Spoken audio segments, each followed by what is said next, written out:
Great opportunity to see you again. Yeah, very nice to meet you all. Yeah. Бханте говорит, что очень здорово вас всех видеть. Okay, we can start our questions. Okay, я читаю первый вопрос. The first question is this. I would like to ask Bhante Metta about his experience with the Goenka method and what he has to say about the Goenka technique. Would he advise trying this method or not? If not, then why? What is wrong with this technique? Let me translate. Sure. Dangerous, very dangerous question.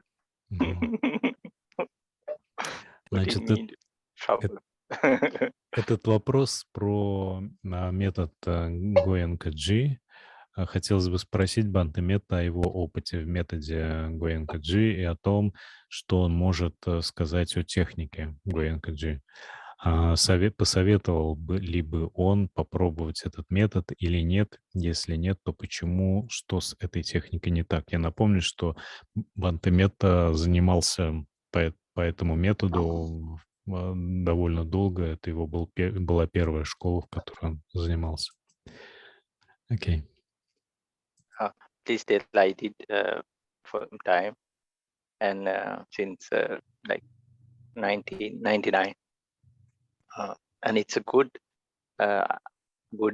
method for anybody, to see the real experience of a retreat and the environment, the silence, and many things are really helpful. So you go and sit for some time. So for a person to understand how a retreat works, I think Goenka is one of the best place to do. Okay. Бханте Метта говорит, что метод Гоенки хорош прежде всего тем, что у него очень хорошо выстроены ретриты. То есть Бханте Метта где-то занимался там с 99-го года этим, по этому методу. То есть там вот у него все на ретритах сделано прям идеально для практики. Там тишина, все вот это вот разделение, дисциплина, все прям отлично. И вот уже ради этого стоит как бы попробовать посетить их ретрит. Later on, when you practice and go further, like in practice, and then there are some questions that I don't like to criticize anything. Or any tradition or anything like that. But later, because we are practicing, and then there's a path that Buddha had shown. So when you compare the text or something, there should be something, that goes aligned. So one thing, for example, I can give you. This is not only my view. I spoke to even some Bhantes and then lay persons, and these were people who had now deep practice. So then there were some big questions that arise. Please tell that, okay? Okay. Please tell, I don't criticize at all. Okay. Бханте говорит, что он как бы не хотел критиковать кого бы то ни было, но вот если продвигаться дальше в этой практике, да, глубже, чем вот начальный уровень, то начинают возникать многие вопросы по поводу того, что там происходит, и это не только его мнение, он обсуждал это с другими монахами, то есть, вот, в принципе, большинство монахов сходятся на том, что большие вопросы к тому, что преподается на продвинутых стадиях в этой школе. So one thing you practice and they say about, we also did like equanimity from body sensation. number one. These are some big questions that arise. Then number one. Sorry.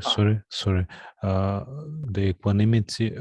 This first part. Could you explain more in more No, just details? I think people who do this, they know this. So yeah, you scan the body, and then you have to make a sense of equanimity through the sensation. So number one, body.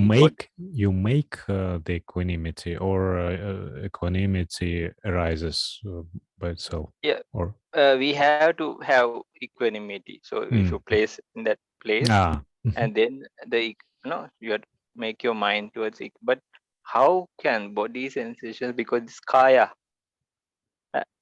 So kaya, I'll tell you, because some people, they say, oh no, that is we are meaning the equanimity of the mind. But still, yet it's difficult to differentiate it as equanimity, upekka.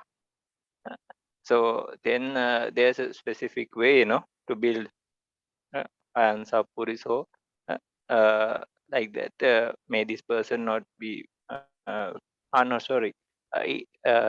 This good person is the owner of their own karma.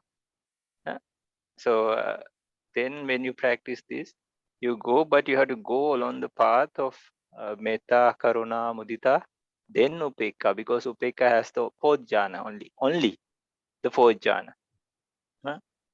So maybe it's adukkama sukha, but still the body sensations, they can bring up.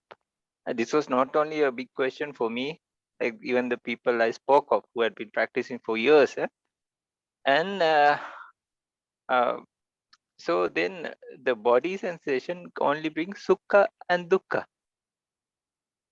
Not somanasa, domanasa even.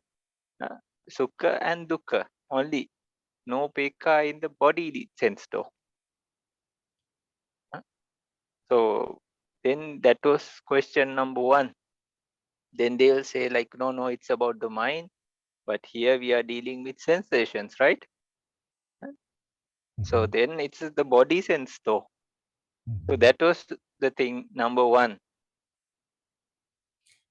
Первый момент, который вызывает вопросы, заключается в том, что когда вот там говорят, в этой школе говорят, что когда мы наблюдаем за ощущениями тела, то это, скажем, равно, то есть что это умственное явление, да, то есть вот ощущение тела, там, что возникает равностность. Я могу здесь вот как-то плохо перевести, потому что я вообще не знаком с этой школой и с тем, чему они учат. Вот. И здесь возникает вопрос, потому что равностность, умственные явления — это все-таки не ощущение тела, да, и,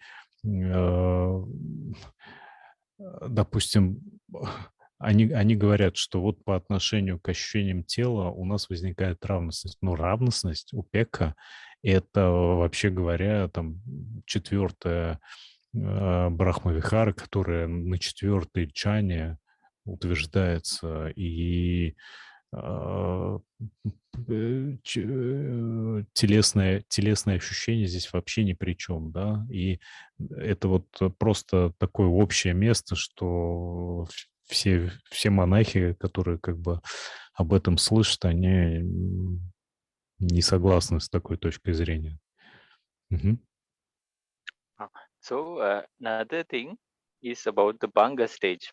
So within 10 days, we also practice whatever they told we practice. So Bhanga stage, okay, I believe like if somebody has very high parami, and you can go there very fast because they are already done. But like after 10 days, they say now this is the Bhanga stage. But we have to practice, like there are different steps, no? It's not because somebody tells you, oh, you're in Bhanga stage now. One should know. And for that, Bhanga stage is like after Udayabhya. You see the rising, passing, and this is Paramatta. So just because we feel the body sensations, and then we feel like bubbles sting away, but that is only rupa. What about nama? Don't a person see? Because nama is the thing that kills the mind, or the ignorance is built, right? Then not only rupa, you have to see the nama also. There were people like in ancient times, but they had jhana.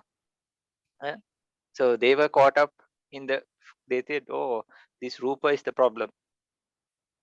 Then they try to, with their mind, they rejected it. And then they practiced the arupa jhana. And then they were the someone who rejected the mind. So these were the people caught up in the fourth jhana, asannishatta. Just form only, ekavokarika. Just one from the five aggregates. So I'm just telling is so just by looking at the that will make another point also.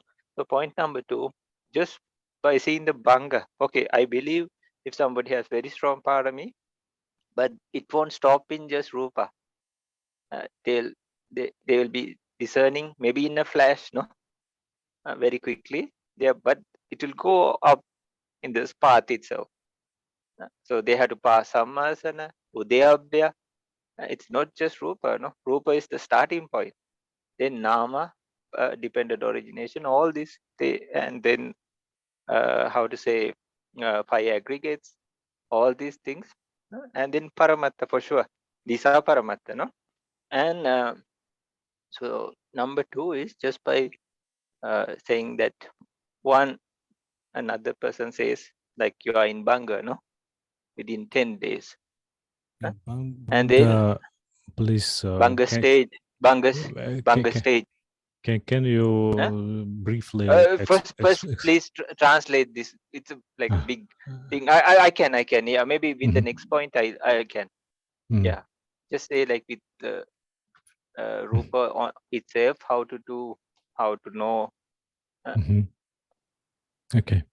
Второй момент заключается в том, что в школе, на этих ретритах зачастую там говорят, что там тот или иной человек достиг стадии банга.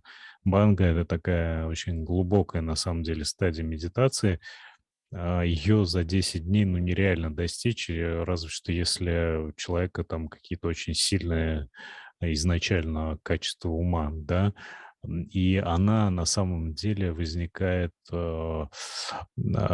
таким образом, что человек сам понимает, что это она и есть, да, то есть это там наблюдение, появление, исчезновение явлений на очень тонком уровне. А там говорится, что банга достигнута, когда человек просто там наблюдает какие-то телесные ощущения, как они возникают и исчезают, как пузырьки. Это просто рупа, да, то есть там даже нама нет, то есть ума нет, то есть рупа, просто форма тела. То есть даже о нама речи нет, а когда мы имеем дело с банга, мы именно что видим самую там основу ума, то есть это уже познание именно ума, природы реальности. И поэтому, когда там кто-то просто говорит участнику, что вот у тебя уже банга, это очень-очень-очень сомнительно. Were you please able to remind these people about the urgency of the practice? So because in the difficult stages in the country and all, we have to upgrade our practice, and if questions about that, if that, some people may be not happy about asking what are the bad things about technique or something, no? Because if they have been practicing for many years, so then there's a way we can work through that also. For example, Goenka method, they did already the body scanning and all, no? So we can turn it to 4 elements meditation very easily. So just like these people, now it's getting tighter and tighter, right? So if we can see where we are, what we are doing, and then how we can uplift the practice, that's even more better. Окей. Ну, надо сказать, что то, что если человек, там, например, практиковал по этому методу там много лет, скажем, да, то это не значит, что эти годы выброшены, так сказать, зазря. Потому что вот этот навык постоянного там сканирования тела и так далее, он может быть легко превращен в медитацию 4 элементов.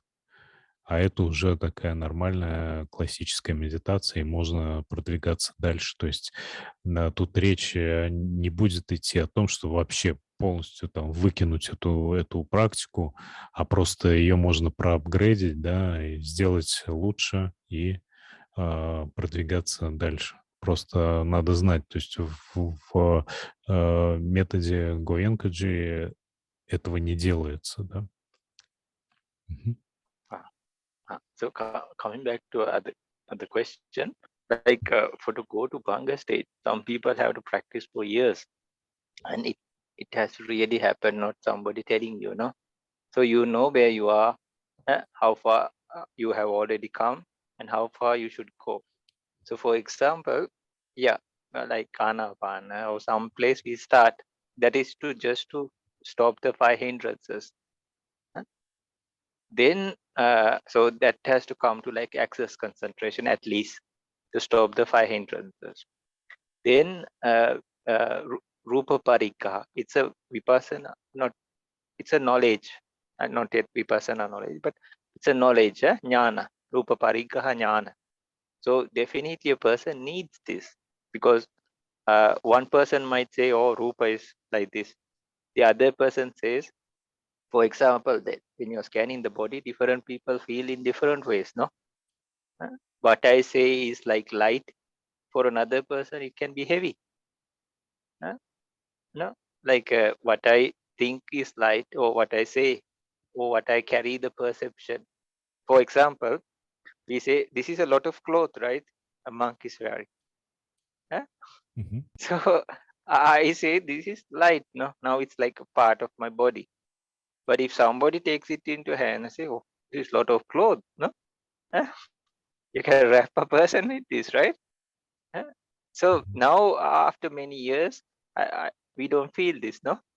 Or like, oh, it's like not even heavy.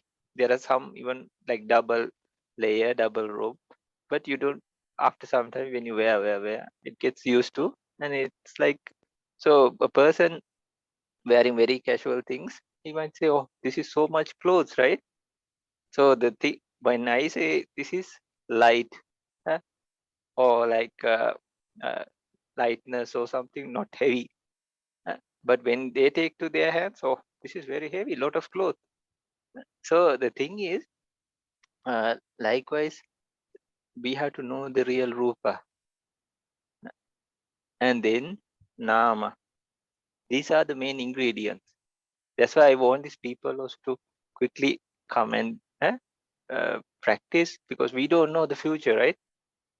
So then after that, you use the rupa and nama, and then you get to know or experience dependent origination.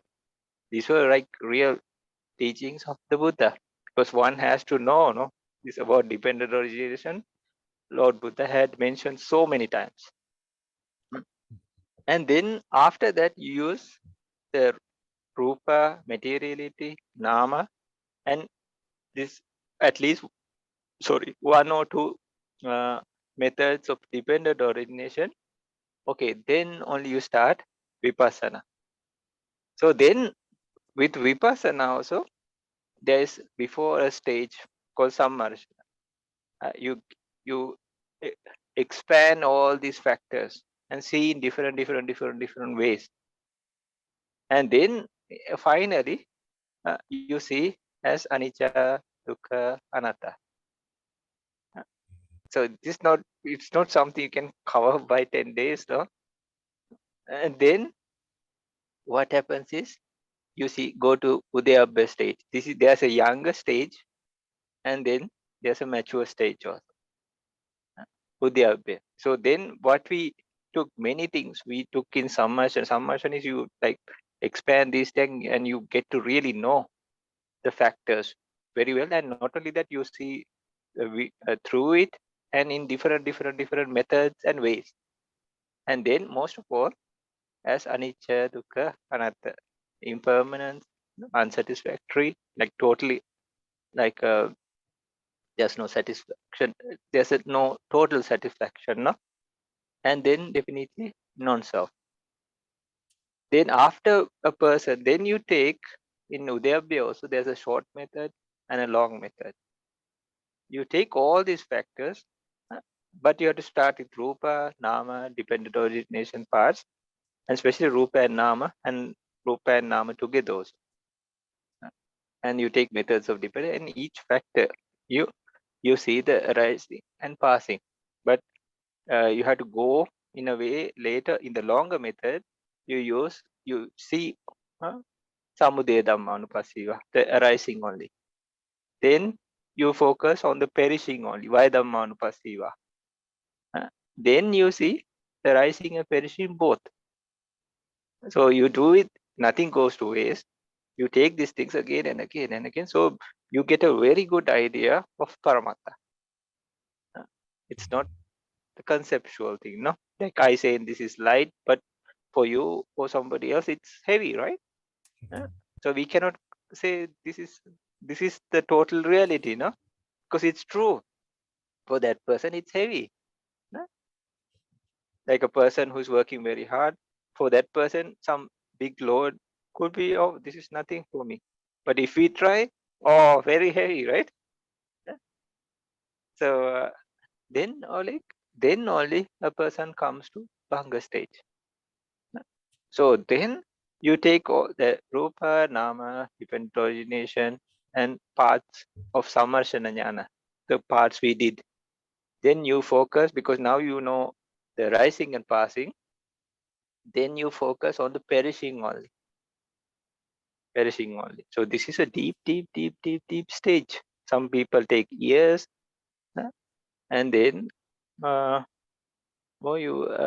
you practice for a long time to get to really know, and experience after experience, then only you can witness this, no?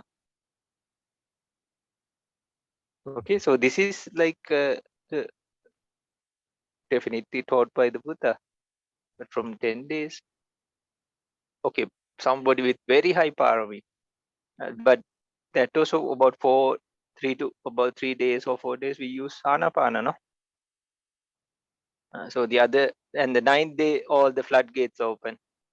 So people start talking again. So that day gone, sorry, the last day. So then it leaves like another 5 days maybe. So how can everybody get that? No, I'm not telling it's impossible, but then these people will have a very good knowledge of Paramattha, these things. No? Итак, Бханте просто сейчас более подробно рассказал, что такое банга и почему на ретритах не получится, скорее всего, вот так быстро ее достичь за несколько дней. Ну, еще раз повторюсь, возможность такая есть, если у человека очень хорошие качества изначально, но это, ну, очень близко к нереальному, еще учитывая то, что вообще-то сосредоточение, собственно, на ретритах обычно практикуется там день на 5 где-то.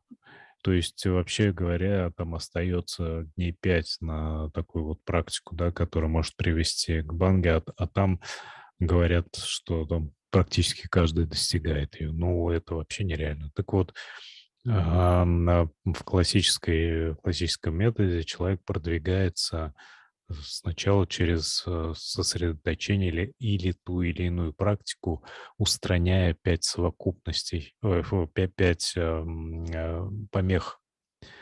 То есть устраняются 5 помех. Человек приближается таким образом к джановым состояниям. После этого он переходит в джаны, осваивает джановые состояния. После этого он начинает уже рассматривать реальность в виде сначала рупы, в виде материи, а потом переходит к реальности ума, к умственным явлениям. Реальность, то есть первичную реальность необходимо изучать, потому что когда мы говорим просто о телесных ощущениях как таковых, они все для всех разные. Для кого-то, скажем, что-то тяжелое, а для кого-то легкое, да? Как вот Бханте говорит об одежде монашеской, то есть для монаха одежда его монашеская легкая, потому что он привык к ней. А обычному человеку, если ее вот так взять, она покажется очень тяжелой, потому что там много, на самом деле, всяких там этих оберток. Вот, то есть, если мы просто об ощущениях говорим, они очень субъективны. А наша задача изучить реальность, как она есть. А для этого необходимо вот сначала пройти через очищение ума и первичное такое изучение рупы и намы, потом переходит к випассане, собственно, да, к изучению реальности уже прямо вот в ее элементарных каких-то проявлениях.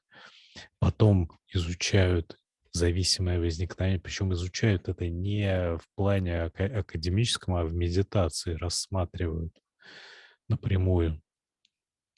Потом переходят к 3 характеристикам аничча, дуkkha, анатта, то есть это непостоянство, страдательность и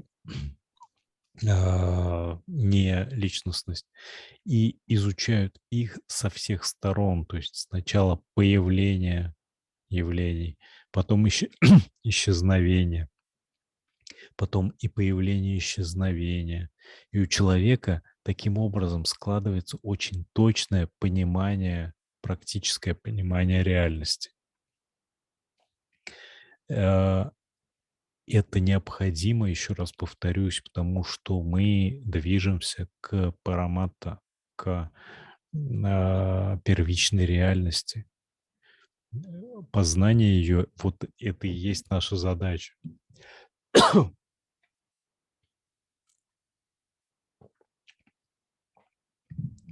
Вот. А дальше только у человека появляется опыт банги, то есть там непосредственного познания, как бы характеристик бытия, непосредственное познание. И он это видит, что он это познал напрямую, то есть он знает, на какой он стадии и так далее. Это не так, что кто-то сказал человеку, что он познал бангу, и он такой говорит: да, я познал бангу. Это не вопрос того, что это кто-то там определил, что вы на этой стадии. Вы сами будете знать, что вы на этой стадии. Вот. Поэтому что это вот как бы происходит на ретрите, то есть как бы, что людям говорят, что они уже там достигли такой высокой стадии, это прям совсем нереальная вещь. Мгм. So that was 3. Number 4 is without, okay, this is, they say vipassana, right? But if a person doesn't see or experience the paramatta, like we tell, no, like if you want to catch the person, like we see Oleg's shadow, no? So we think, oh, this is Oleg, we try to catch your shadow, but we won't be able to catch you, right? М. So likewise, because of paramatta, the concepts arise. But if you catch the concept, then how can you know the paramatta, right? So if it's vipassana, the person has to uh, uh, how to say discern as anicca dukkha anatta the paramattha, because this paramattha is reasonable for anybody and everybody, even not only the beings, even things like unanimated, no? Like without even minds, no? Like a chair or table, house, no? A tree, even the sky or the sea or anything. So without paramattha, how can we call it vipassana? Then first should experience, no? Paramattha.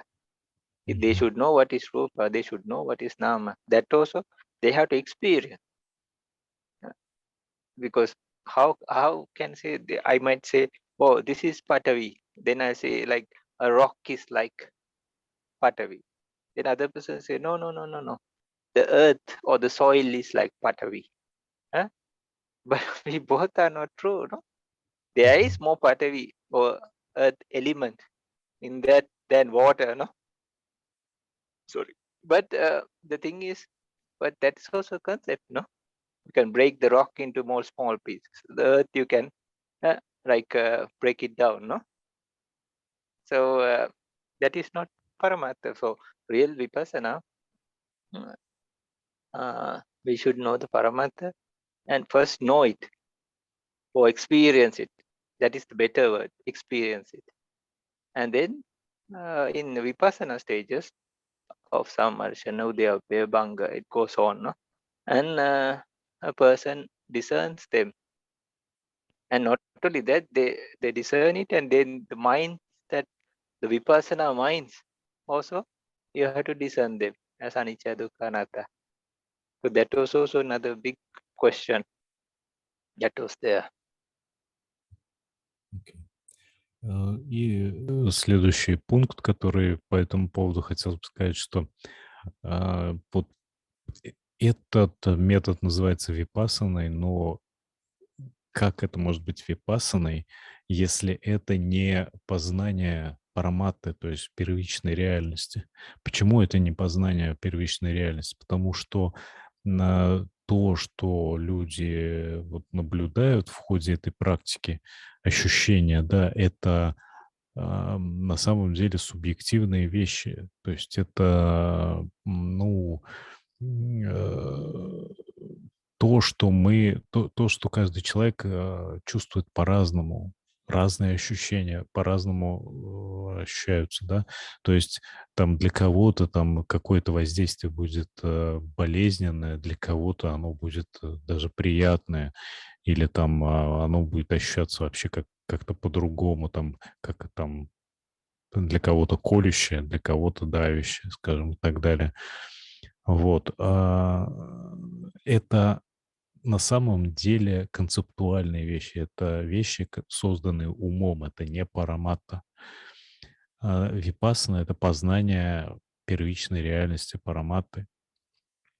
То есть это не субъективное, как бы, то, что в реальности не субъективно. То есть, еще раз повторюсь, випассана — это испытание на своем опыте первичной реальности. Мы в своей жизни вообще не знаем, что такое первичная реальность. Мы живем в мире концепций. Наш ум постоянно рисует этот мир вокруг нас. Так вот, випассана — это именно погружение в испытывание на собственном опыте первичной реальности. Даже если мы просто наблюдаем за ощущениями, это не первичная реальность, это просто концепции, концептуальная. Просто все это происходит на автомате, эти концепции создаются автоматически умом, но тем не менее они создаются именно умом. И вот первичная реальность, познание первичной реальности — это первичная реальность и тела, то есть и формы, и материи, и ума. И когда человек это познает, это совершенно одинаково для всех практикующих выглядит. Именно поэтому и, скажем, ниббана тоже совершенно одинаково для всех и так далее. Под первичной реальностью что подразумевается? 3 характеристики. Первичная реальность. Окей, я лучше это спрошу. The question is in chat is about the paramata. Paramata is anicca dukkha anatta or what? No. Chitta, Chetasika, Rupa, Nibbana. Chitta, Chetasika, Rupa, Nibbana. Then that is the discernment for enlightenment or even stages, no?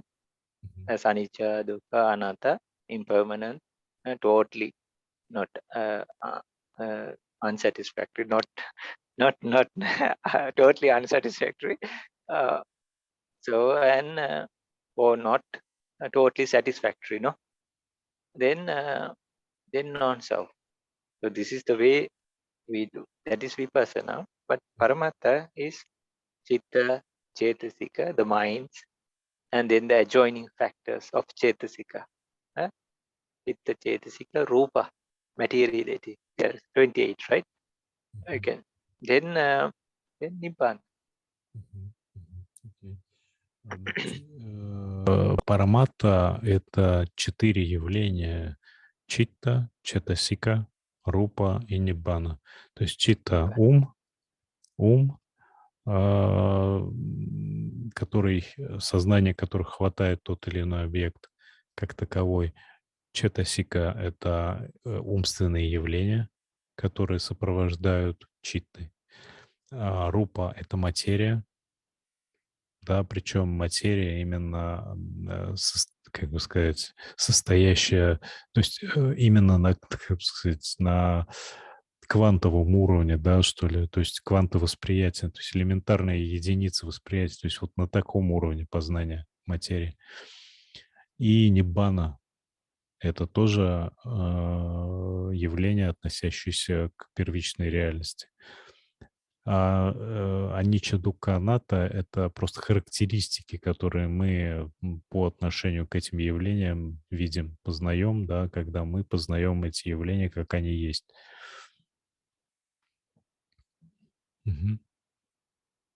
So let's finish with the last one. I don't like number 5, but this is like our outward things. Outward things. One, I'll tell the worst of that in the last. Like we were living in a monastery. There were like a teacher. He had done even 60-day or 90, no? 60 day, and he was a teacher in Italy. But like he's not open, no, like to discuss Dhamma things, and there were things going. So we look upon somebody who had been practicing, even teaching, no, because these are our idols, no. So there were many things like you see in the Dhamma. No, I'm not judging, no, but you need somebody like a father figure or somebody, no, in front, and then then you see, this person says he had been practicing for so long and teaching. So he was a good teacher, and he had translated many books into Italian. So, but when you see what he's doing in a good manner, not judging him, but you see how they act, no? And he gets very angry and then frustrated. So if you have equanimity and all these things, then it's a big question mark, right? So then, and then there was a couple, no, and his wife was, but they don't really, they work in the Goenka centers in Sri Lanka also, and they do management and a lot of things they do. But they are not open, no, you cannot just discuss some Dhamma with them. They say, okay, you go to a retreat, that's all. You cannot just sit and discuss openly something.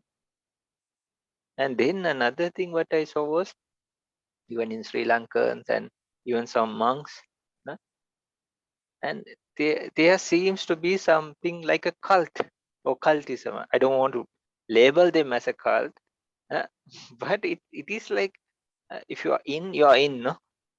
And then, but it seems like nothing can come. Okay, if you are in the Dhamma, or when you progress, you are open. It's no, we are just going, and only that, we are not just stuck in one. And they don't like see other things, or you cannot discuss with them. And if you just go a little bit, even I have seen this in other places also. Like I think people like they make this up, and it becomes like a cult. And like you can come inside, you're most welcome.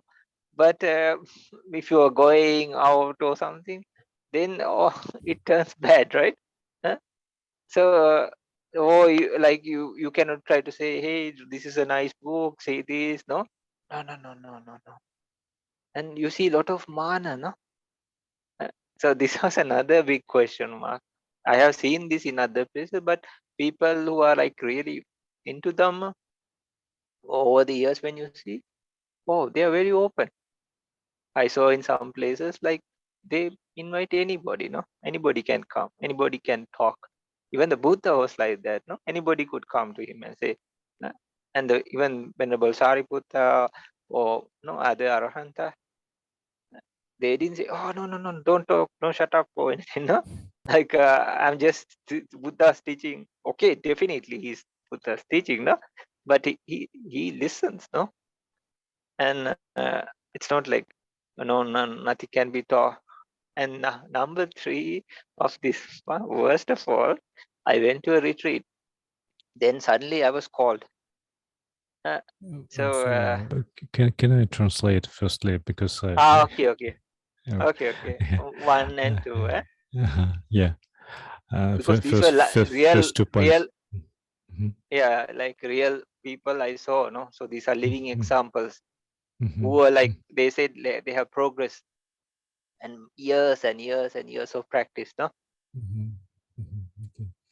Далее Бханте говорит, что видел много людей, пока занимался, учителей, да, то есть которые были в этой теме прям много лет и уже были учителями, преподавали и так далее, там были там, очень такие как бы люди заслуженные, то есть там они переводили и так далее книги и прочее. И вот он наблюдал за ними, имел возможность наблюдать и видел, что эти люди как бы сказать, не имеют совершенных человеческих качеств. То есть, как человек, допустим, он хороший, да, но ты видишь, что у него есть проявление гнева, что там он может там беспокоиться, там у него еще что-то такое может быть. Вот. А это люди, которые вообще-то уже на высоких как бы ступенях, да, находятся вот этой практики. Если они такие, то что тогда вообще, на что надеяться? И второй пункт заключается в том, что очень закрытое, как бы сказать, сообщество, школа, да, она похожа на культ, не разрешается ни о чем говорить, помимо вот этого учения, никуда отклоняться. Человек не может сказать, что вот это вот, например, тоже хорошая книжка там и так далее. И если человек туда входит, то это как приветствуется. Но если человек куда-то начинает смотреть в другую сторону, то это жестко начинает пресекаться. И это тоже не совпадает с тем, что можно наблюдать с людьми, которые вот развиваются в целом, да, в традиции. Они становятся более открытыми. По мере того, как вот они освобождаются от помех, они становятся более открытыми, а с ними можно обсуждать, в принципе, любые вопросы дамы, без каких бы то ни было ограничений. И Будда сам был таким. Любой мог к нему прийти и говорить о чем угодно, да. И они обсуждали все, что угодно. И там его великие ученики тоже были такими же. То есть это какой-то признак, это маркер. И состояние учителей — это маркер. Потому что они являются как бы живым выражением, воплощением, да, вот этой школы. И вот это вот поведение — это маркер. То есть по ним уже можно тоже судить о чем-то. Мгм. Окей. So number three, like the worst of things, like I went to one retreat and then we were practicing, and suddenly I was called down one like Dhamma, sir, like a person who was in Dhamma service. He came and he said, "It's calm, no? They don't talk, no? They say calm." And they took me to one of the cells. They say small chambers. Then our retreat teacher was there. Huh? So then he said, "Please sit." And he asked, like, "Bhante, are we doing it right?" I was like, "What? You're our teacher, right? Oh, assistant teacher, no? Goenkaji's teacher." So this, you're asking me? No? And then, like, I asked why, you know? He said, like, we are practicing so many years. Nothing is happening.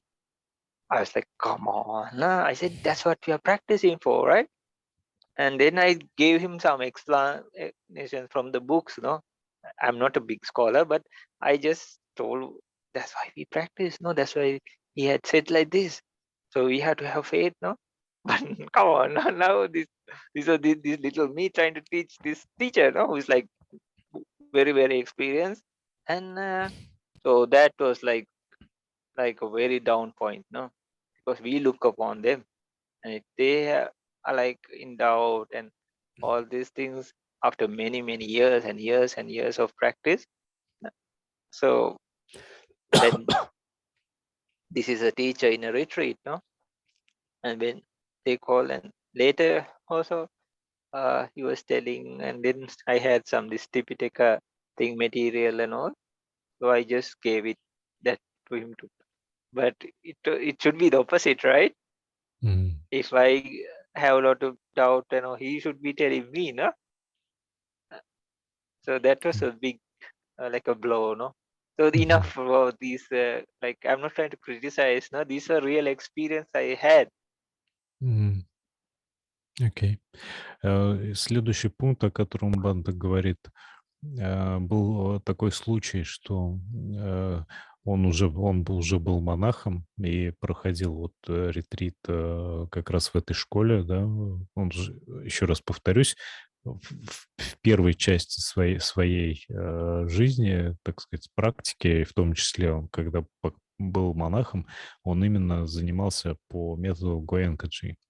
И вот, значит, был ретрит, и на одном из ретритов служащий его пригласил, ну, так, без слов там нельзя говорить, ну, просто жестами пригласил в комнату, да. И вот в комнате был их преподаватель, который им преподавал метод Гоенка. И этот преподаватель был очень опытный. И этот преподаватель говорит, что, пожалуйста, присаживайтесь, и спрашивает его: Банте, мы все правильно делаем? Банте как бы удивился такому вопросу. Это же вы преподаватель, вы нам должны говорить, что правильно, что нет. И вот он говорит, что столько лет я этим методом занимаюсь, никаких продвижений вообще нет. Точно ли я все правильно делаю? И, ну, Бант, конечно, что-то там, он на тот момент еще вообще был как бы начальным монахом, и в целом он, ну, не считает себя там сильно ученым. Ну, он что-то ему ответил по текстам, то есть прямо в соответствии с текстами, как это выглядит, суттами. Вот. И потом еще в некоторых беседах по Типитаке, по текстам тоже получалось так, что он говорил, как на самом деле есть в текстах, а учитель этого не знал. Вот, то есть это, повторюсь, был по-настоящему там опытный учитель в рамках вот этой школы. И это было очень так мощным таким моментом, который в итоге заставил, подвиг Бханте покинуть эту школу. Мгм. Окей. So please tell there are some other things, but this is enough. And Мгм. then please tell like it is not you take how to say you brand brand a cow. You take a hot iron and then it's not good. Like you put the mark, no. So it's not like we brand ourselves like no like pow or like Mahasi or Goenka, no, which or burn ourselves like that and put it like no, we need the reality. So Мгм. we because we want to go to enlightenment, right?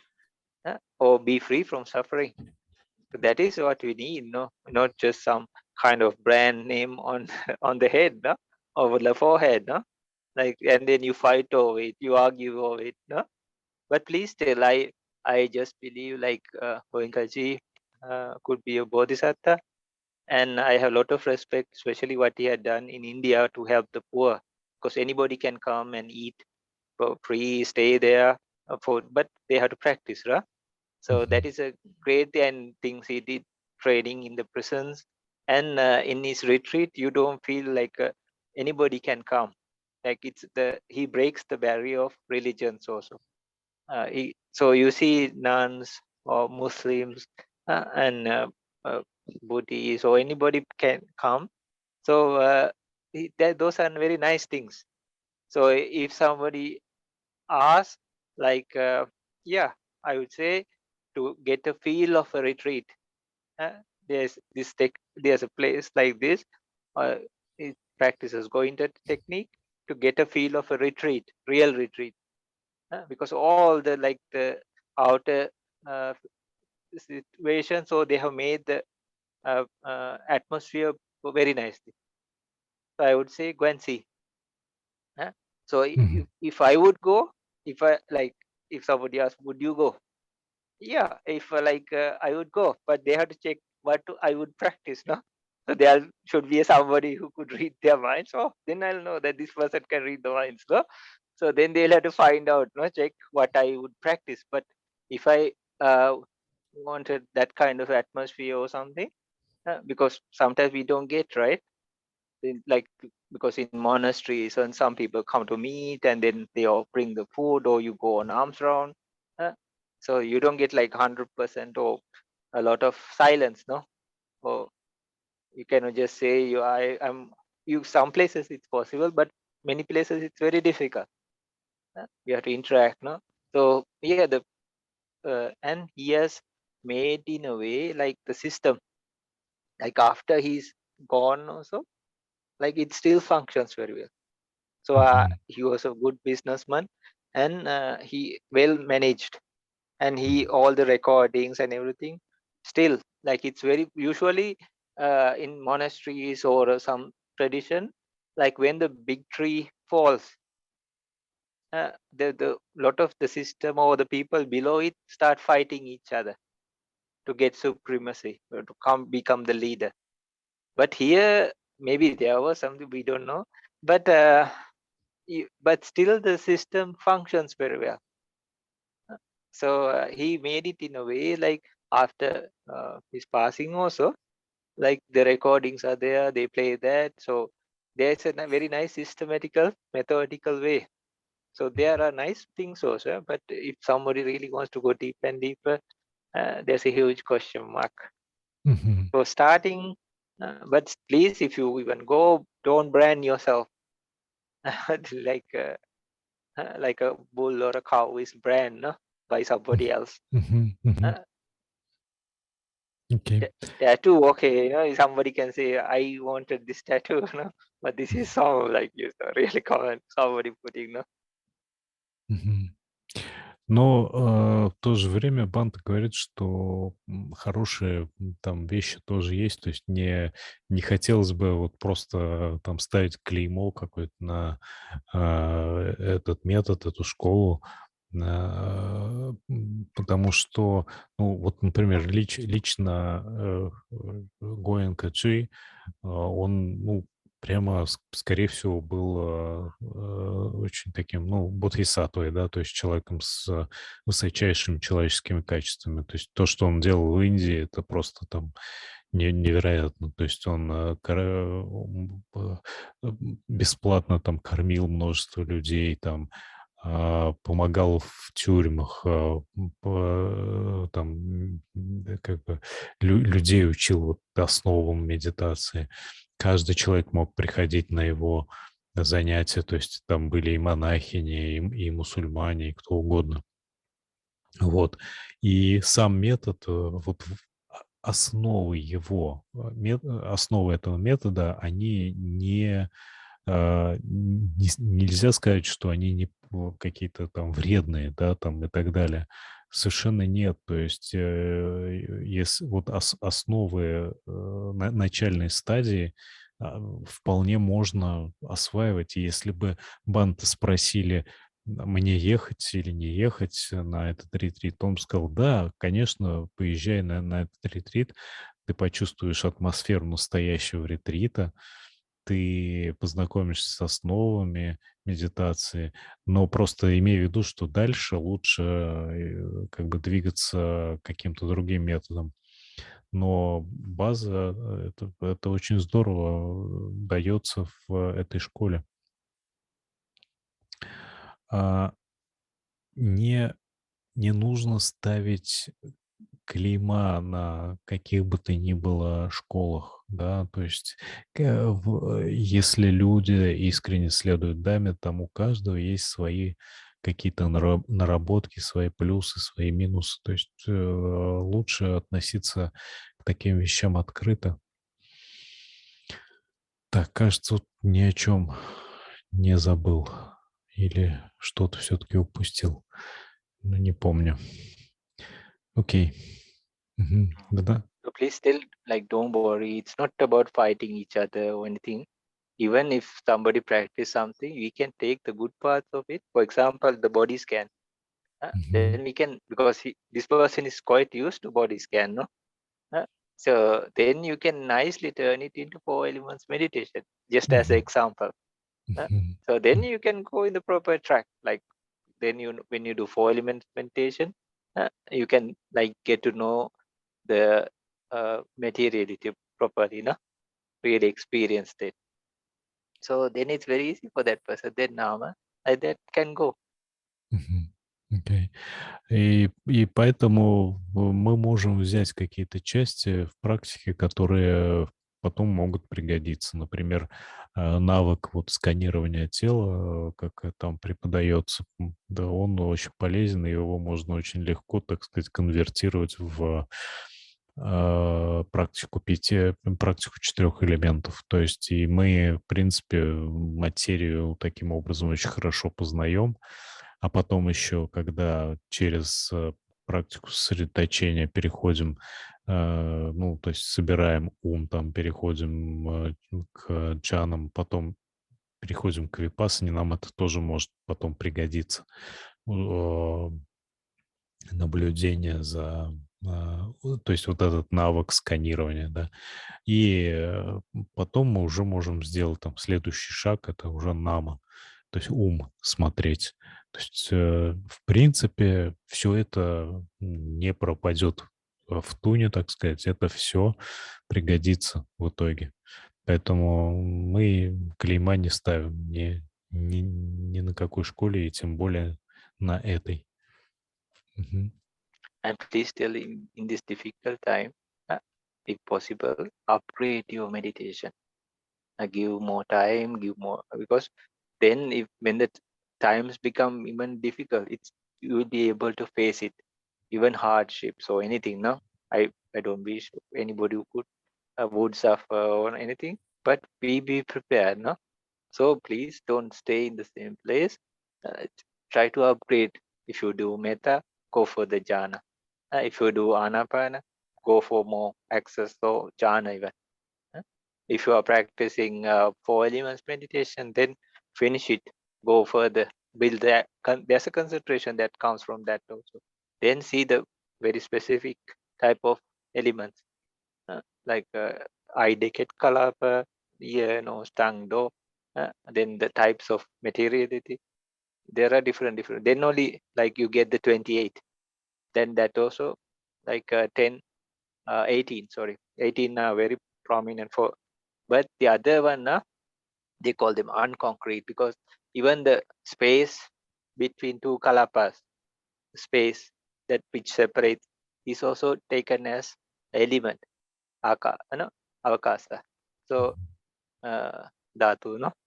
So how to say, like those are like not total real, no, but still it is there, right? So that also you count, and there are 10 of these. So like that, go as further as possible. It's like when a water is coming or floods are coming, you go more higher and higher, no? So then, or if a tsunami or something's coming, you say go to the highest place. Or if a earthquake is or something coming, go to the most safest place, no? So if something else happens, it's even for any good person, no? So that is the very bad karma, maybe from the past life. But that also, when the mind is very, very high and strong, to the strongest level, then we can, or that person, anybody can face that.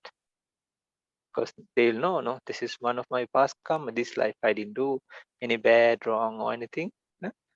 Or at least they can reflect and say, okay, this is the lifespan I have in this life. They'll accept it.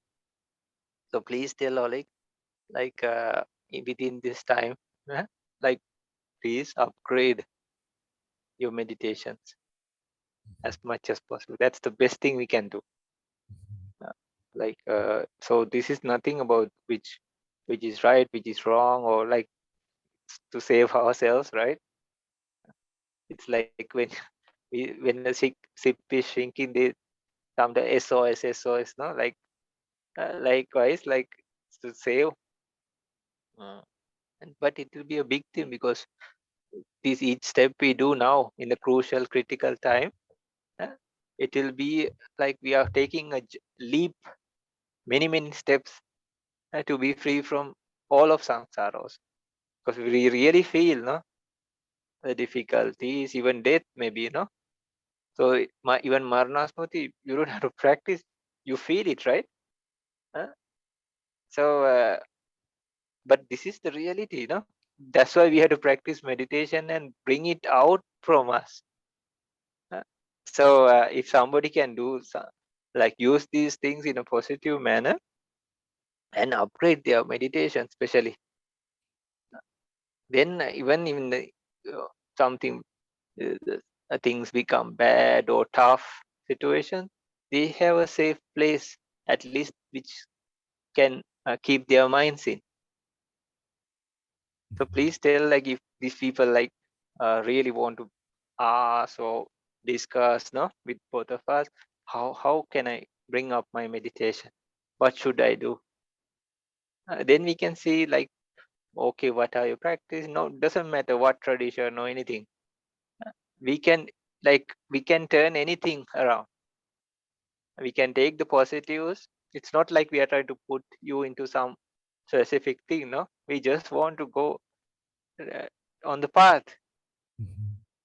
Then all these other things also will be just concept, no, which tradition you belong.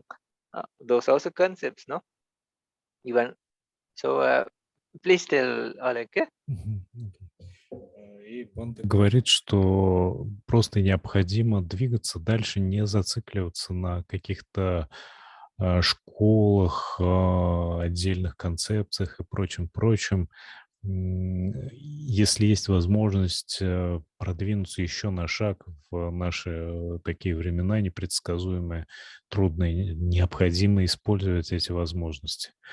Поэтому необходимо идти и идти, не уставая, да. Если у нас есть возможность двигаться там к сосредоточению, Значит, надо осваивать сосредоточение, потом там двигаться уже к рассмотрению реальности с помощью сосредоточенного ума и так далее. То есть не стараться, не вешать ярлыки, да, вот мы говорили, что не надо там ставить клейма, но не надо и какого-то положительного тоже ярлыка вешать, что вот только эта школа верна и так далее. Нет никаких школ, есть путь.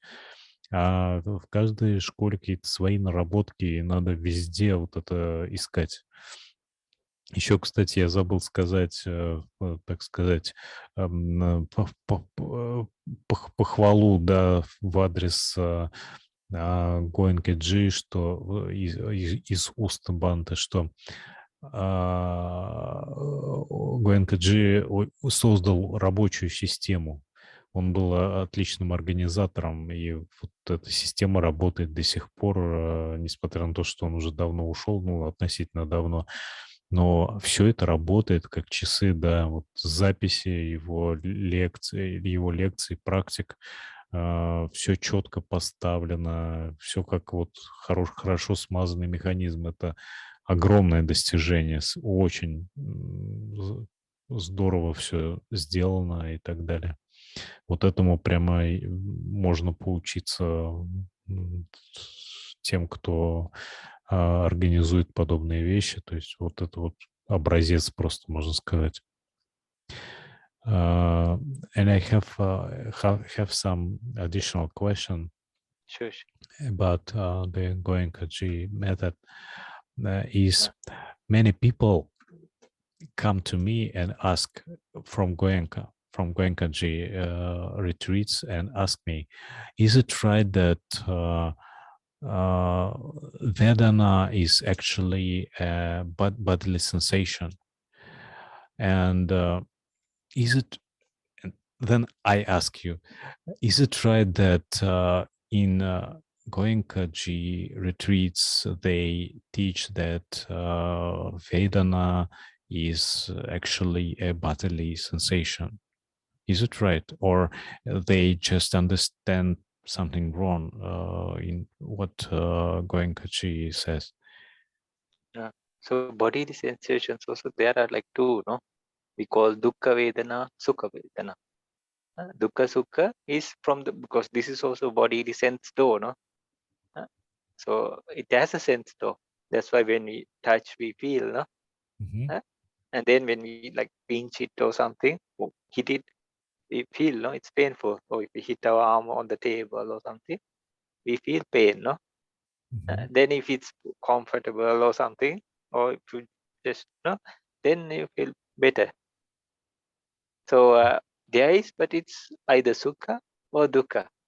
Then Mm-hmm. later, with the mind, like they can have the mind process. This is also kaya vijnana.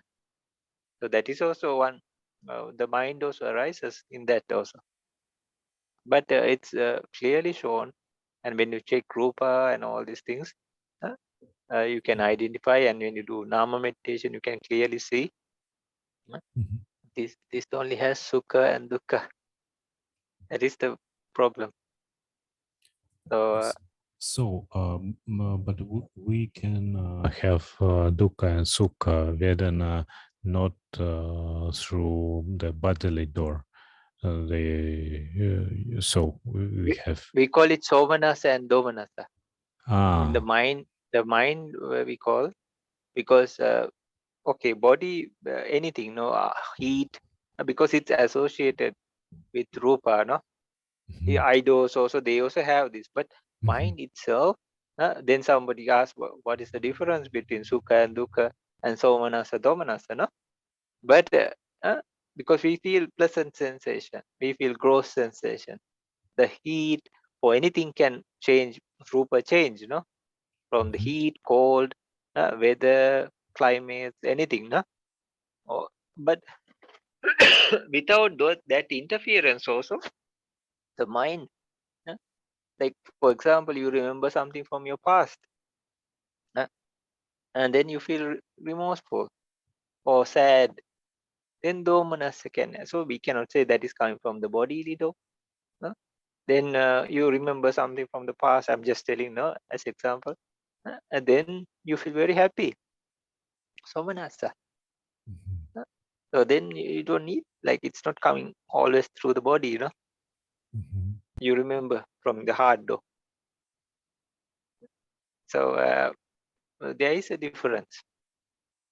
So, I just would like to repeat, specify this. So, through the bodily door, we can experience sukha and dukkha only. Yeah. And by the mind door, we experience somanasa, domanasa. Yeah. Somanasa, domanasa, and upekka even. And upekka. Because see the mind, upekka, sagata, jnana, sampyukta, sankhari. That's also there. Like And for even of the upekka is neither sukha nor dukkha. but like when you go to now meditation, it's clearly the chetasik of PT is absent.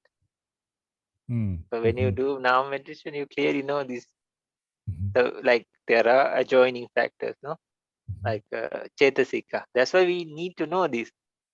So then when you check, like PT is absent.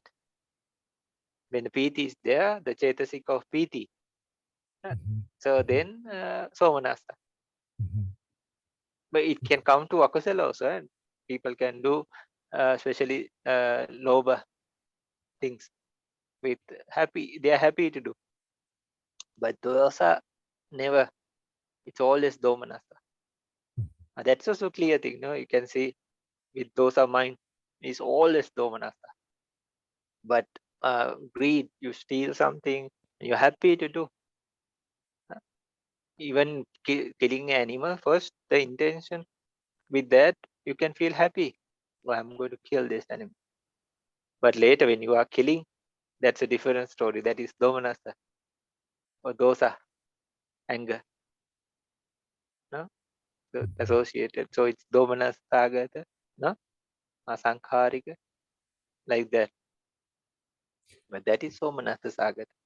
And if we take it in five khandas terms, the Vedana, the second khanda, is Uh-huh. the what is about the bodily sensation only, or not? It can be associated because this is a body sense, though, no. So inside out. So I think this is the biggest area. Even in our eye, we have body sense. So I Huh? mean, Somanasa and Domanasa is not the Vedana Kanda, or No. All these are as in the Vedana Kanda, but I'm just telling, like, because this question was asked. Huh? So through the body sense, though, dukkha, sukha, dukkha, from the mind doors, like we can get or the other five, other five doors without the body sense, though. We can or with especially the mind, like somanasa, domanasa, and upekka. Somanasa, domanasa, and upekka. So they all fall into Vedana Kanda. So So each mind moment, so please. is it right that by the bodily door we can experience just pleasant or unpleasant feeling, but not neutral? If there is sukha and It dukkha, should. but Uh-huh. what? Yeah. It depends on what you mean, because you can, because later the thought process comes, and then you can have many things with the thoughts. He also thought process also happens, otherwise you are dead or something, no? So kaya vinyana. So that should arise, and from that we get to know. That also only the body sense, though at that time one mind with the chetasik arise. but the whole other process is from the heart door. In that we call panchadwara viti, 5 sense door of this mind, like it's like a chain, no? That or domino effect that happens, chitta viti. So then later it doesn't stop there, no? Then with the mind here, like many manodwara viti, they arise. So again, so say for example you are sleeping in a very comfortable place. So maybe yeah, like in the first initial stages or again and again, you feel the touch of the mattress and you feel comfortable. Yeah, sukha vedana. But later, oh, this is a nice bed. The mattress is very nice. I am very happy. You know, I can sleep for hours. Anything like that, that comes with the mind. Even the identification, oh, this is a bed, this is the mattress. And is it soft or hard or anything? It comes with the mental process. But when you feel the touch to your body, maybe the mattress, like then you feel from the body sense though. Okay. Окей. Я просто спрашивал, задавал вот этот вопрос, который уже всплывал по поводу того, действительно ли, как сказать, ведано, то есть чувство приятное, неприятное или нейтральное, это телесная такая вещь. И Бханте говорит, что ведано действительно как вот, собственно, ощущение, оно трактуется как то, что происходит через телесную дверь. То есть это любое ощущение, которое у нас происходит именно на теле, телесное ощущение, оно либо приятное, либо неприятное. И, кстати, в этом проблема, потому что оно именно либо приятное, либо неприятное, и никаких других вариантов. Потом уже на этой основе могут там развиваться умственные процессы, которые будут это делать, как бы это ощущение незначимым или еще каким-то, но в любом случае телесное ощущение именно сукха или духа, приятное или неприятное. Собственно, поэтому, если мы наблюдаем телесное ощущение, мы не познаем совокупность веданы полностью, потому что кроме сукхи и дукхи есть еще нейтральные веданы, и плюс еще есть умственные веданы, то есть соманаса и доманаса, которые мы через другие двери, да, 5 дверей восприятия можем познать. Вот, поэтому телесная именно дверь, она не дает полного, как бы, да, полного ассортимента, скажем так, да, ведан. Вот таким образом. И вот это, кстати, в прошлый раз этот вопрос поднимался, суманаса и доманаса, как соотносится с сукхой и дукхой. Так вот, соманаса это именно приятное чувство, приятное ведано, можно сказать, на других дверях чувств, да, кроме телесной. То есть это больше эмоциональная такая вещь, а не телесная. То есть вот есть приятная там картинка, приятная мысль, мы там или огорчились чем-то, да. Вот то, что приятное, эмоционально приятное, это суманаса. То, что неприятно, это доманаса. То есть, так, в принципе, вот таким образом. Но дело в том, что помимо суманасы и доманасы, вот этих эмоциональных оценок, как бы приятное и неприятное, там состояние, мысль, там картинка и прочее, есть еще упекка нейтральная. То есть мы можем видеть нейтральное состояние, чего нет на телесных ощущениях. Вот в этом вот проблема, да, если мы зацикливаемся именно на телесных ощущениях. Да, и вот, кстати, как раз в самом начале Бханте поэтому и говорил, что как может быть познана упекка на телесных ощущениях, если ее там нет на самом деле. Если мы наблюдаем телесные ощущения, а, полностью, так сказать, внимательно, мы видим, что это либо сукха, либо дуkkha. Упеки там нет. Соответственно, откуда она там может взяться, да? То есть это, если она там уже появляется, то это уже не телесное ощущение, это уже умственный процесс пошел. Окей. We can pass to the next question. Okay? Значит, второй вопрос звучит... я сначала по-английски прочитаю. There are suttas that talk about elements in relation to body parts. The bones is like earth element and so on. And blood is like water element. Is it possible to meditate on this in this structure, that is analyzing body parts and elements and their correspondence to body parts? That is, in this way, we, as it were, combine meditations on parts of body and elements into one common practice. Is it possible? And let me translate. Есть сутты, где говорится об элементах в взаимосвязи с частями тела. Например, там кости — это элемент земли, там, или зубы, скажем. И кровь — это элемент воды, там, и так далее. И можно ли медитировать по такой структуре, то есть анализируя части тела и элементы, и их соответствие частям тела? То есть мы таким образом как бы объединяем медитации на частях тела и медитацию на элементах в одну общую практику. Возможно ли такое? Мгм. So yeah, surely you can practice.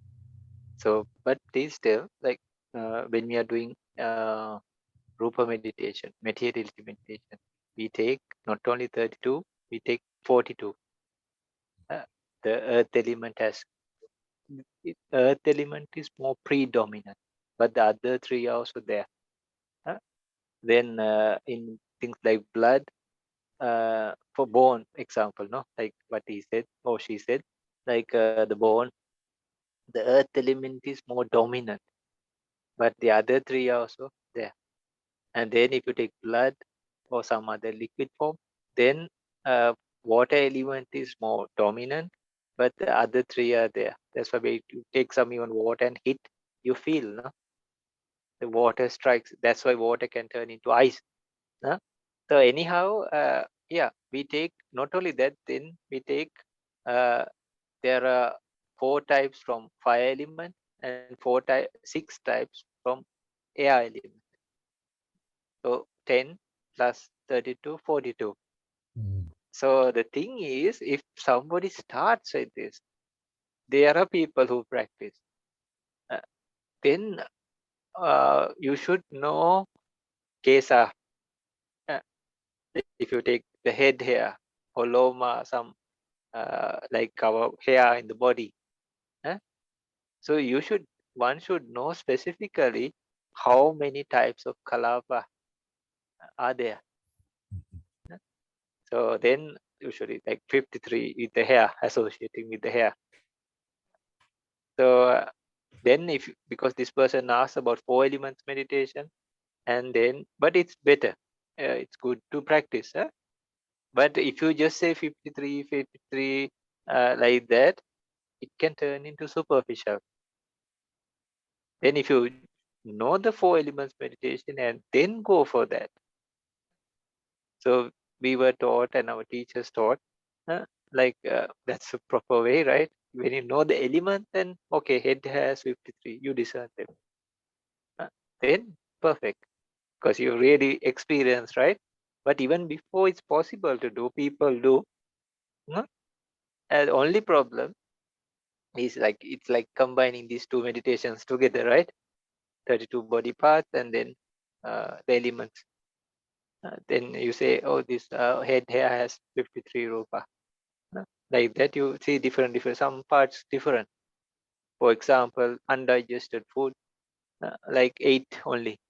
The attaka, earth, wind, water, fire, color, one ganda, smell, color, smell, rasa, taste, and essence, oja.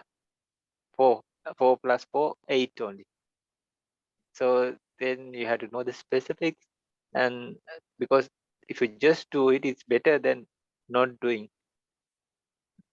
because you get an idea, and you reflect on the body part, and like this part, individual part has this much, according to a book given. But later when you understand, then it can be superficial, no? So if you know the elements first, and then go to the parts, maybe not only 32, like you take all 4 elements, like earth, wind, water, fire, all 4, then it's 42. Yeah, so what is happening in the body?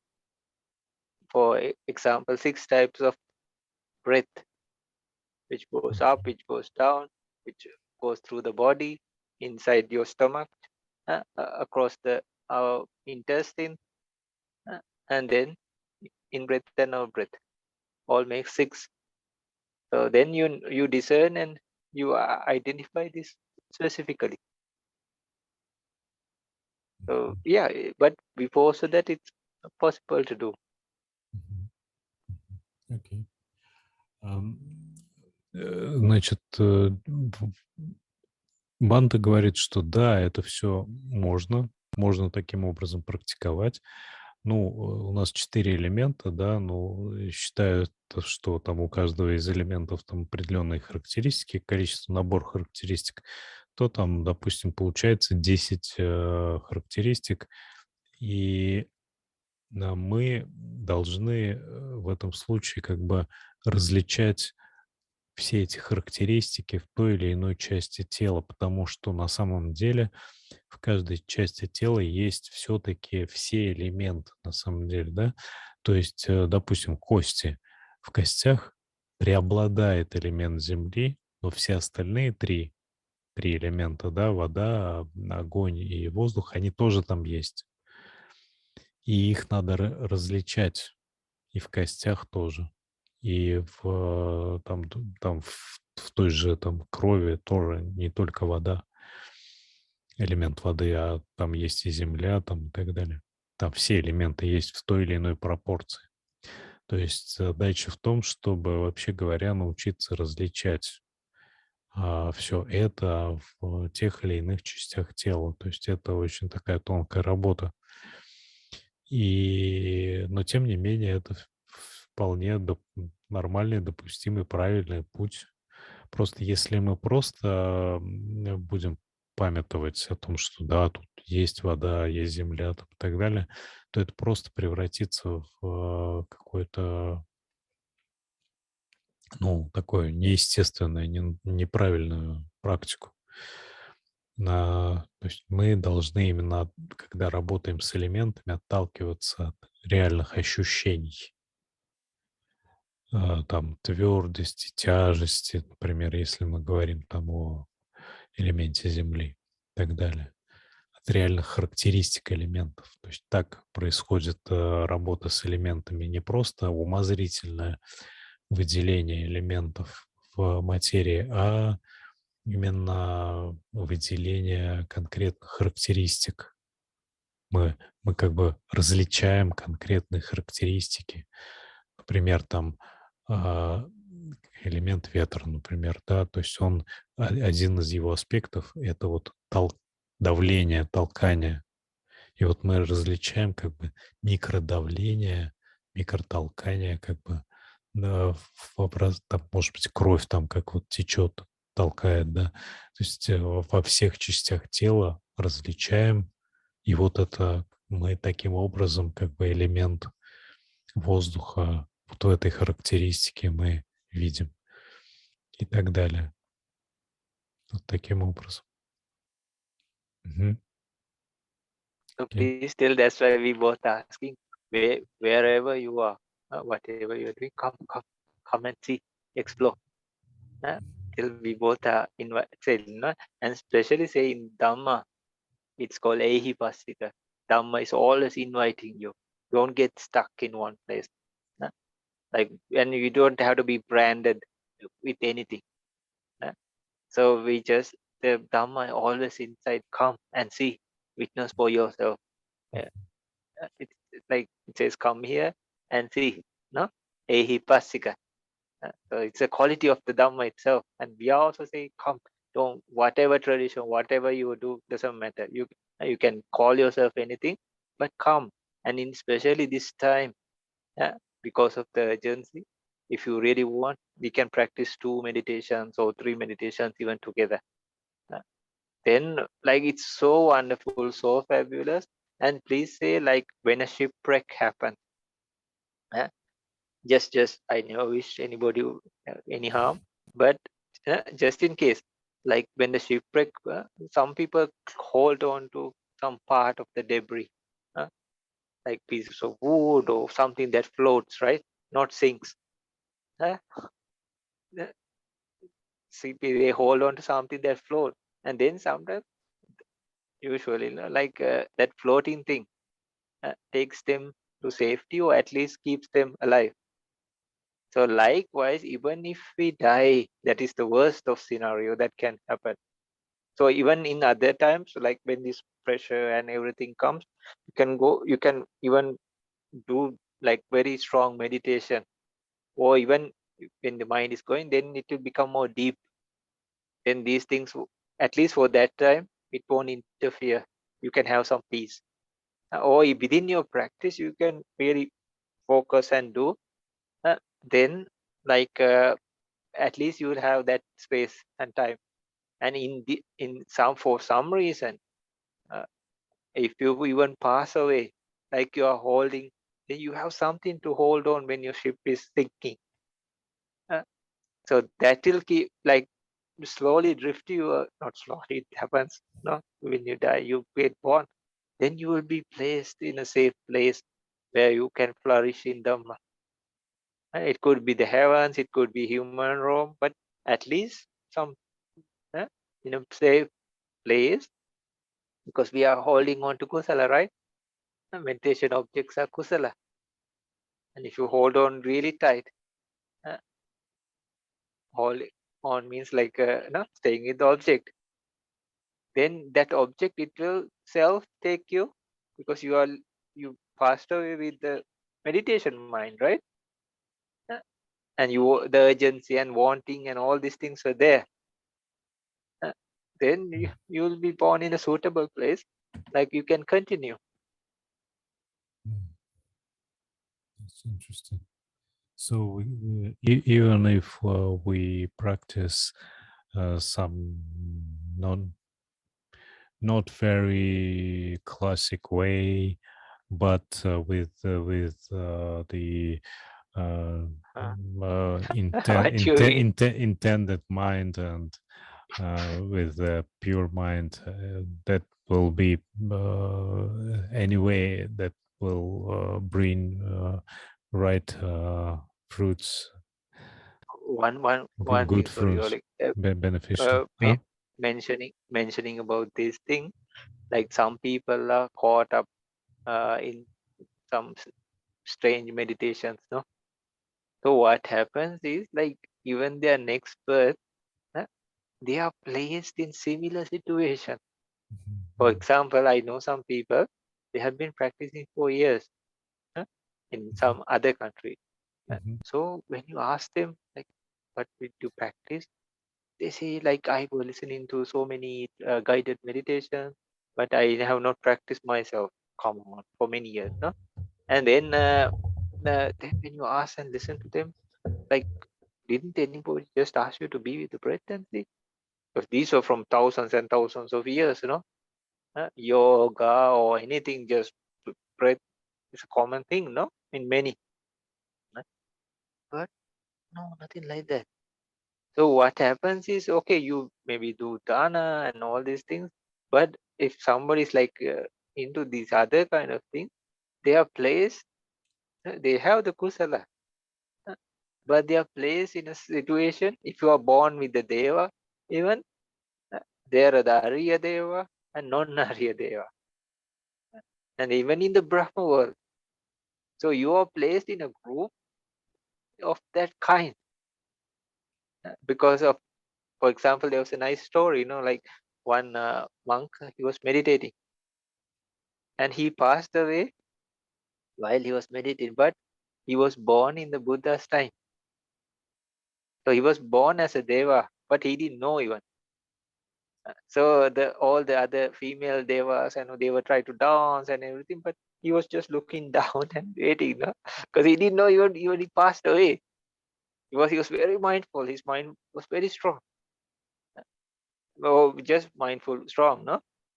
So then the female deva, they had to bring a mirror and just show him that he's a deva now. So he was like really surprised, and he took the whole bunch with them to Buddha, and he said, "I'm surrounded by demons because I'm not just got to put them like pisacha. I'm surrounded by kind of like a hungry ghost, uh, or like how to say, like a goblin, no, like but like a hungry ghost, but more aggressive." Huh? So he said like, yeah, they say they suck on people's blood and things like that, pisacha, no, or bloody fluids and things like that. So he quickly said, "Oh, Bhante, I'm surrounded by all these pisacha, save me, So, but he had access to go to Buddha because he was really practicing, though he was born as a deva also. huh, He had this access. He was born in a place where he could access Buddha very easily. So he took the whole bunch and he went there because he was the leader there, right? Uh, then Buddha taught them Dhamma and all like enlightened. So the similar, even if Brahma world also there are Micha Ditti Brahma.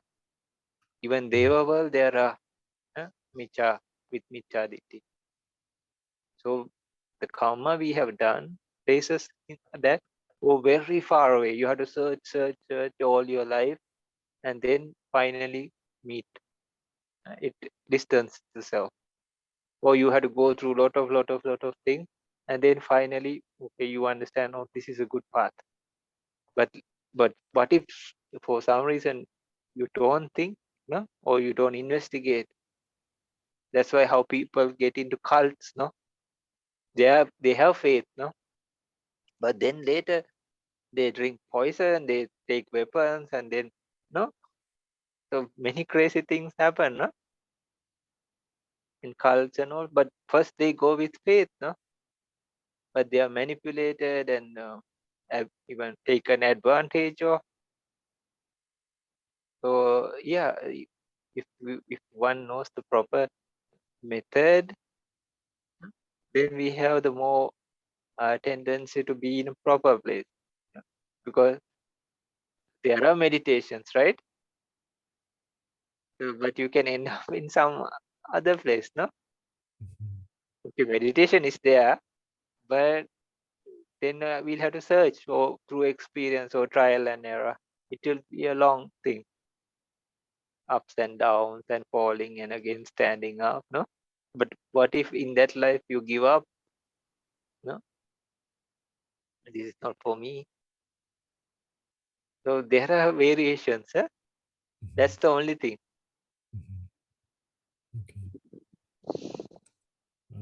И Бханте дальше говорит, что необходимо пробовать. То есть у нас возникают такие какие-то вопросы по поводу практики. Нужно пробовать. Дамма как раз это одно из качеств ее, она приглашает как бы, практиковать, да, то есть она приглашает прийти и увидеть своими глазами, то есть можно брать и пробовать так и это, да, и смотреть, какой будет результат. А, Мы похожи, то есть наша ситуация похожа на людей, которые потерпели кораблекрушение в открытом океане, и им нужно хвататься за любые плавающие предметы, чтобы просто не утонуть.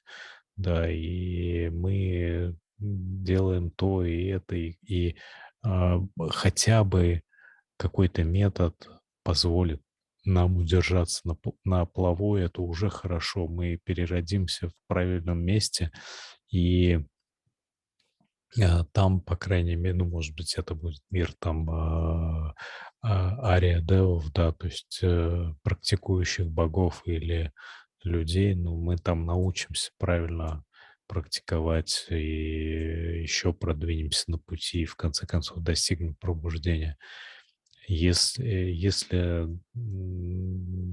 я потом просто задал вопрос, получается, что если человек даже неправильный метод практикует, но с правильным намерением, то у него будет хорошее перерождение, то Бханте говорит, что тут есть нюансы, потому что практика, которая, ну, там просто некоторые виды практики могут просто привести к хорошему перерождению, но это будет не ария перерождения, то есть не то, которое ведет к пробуждению. То есть есть даже в Брахмалоке, то есть в очень высоком мире богов, такие места, где боги просто не обладают правильными воззрениями, да, обладают, соответственно, неправильными воззрениями и не идут к пробуждению.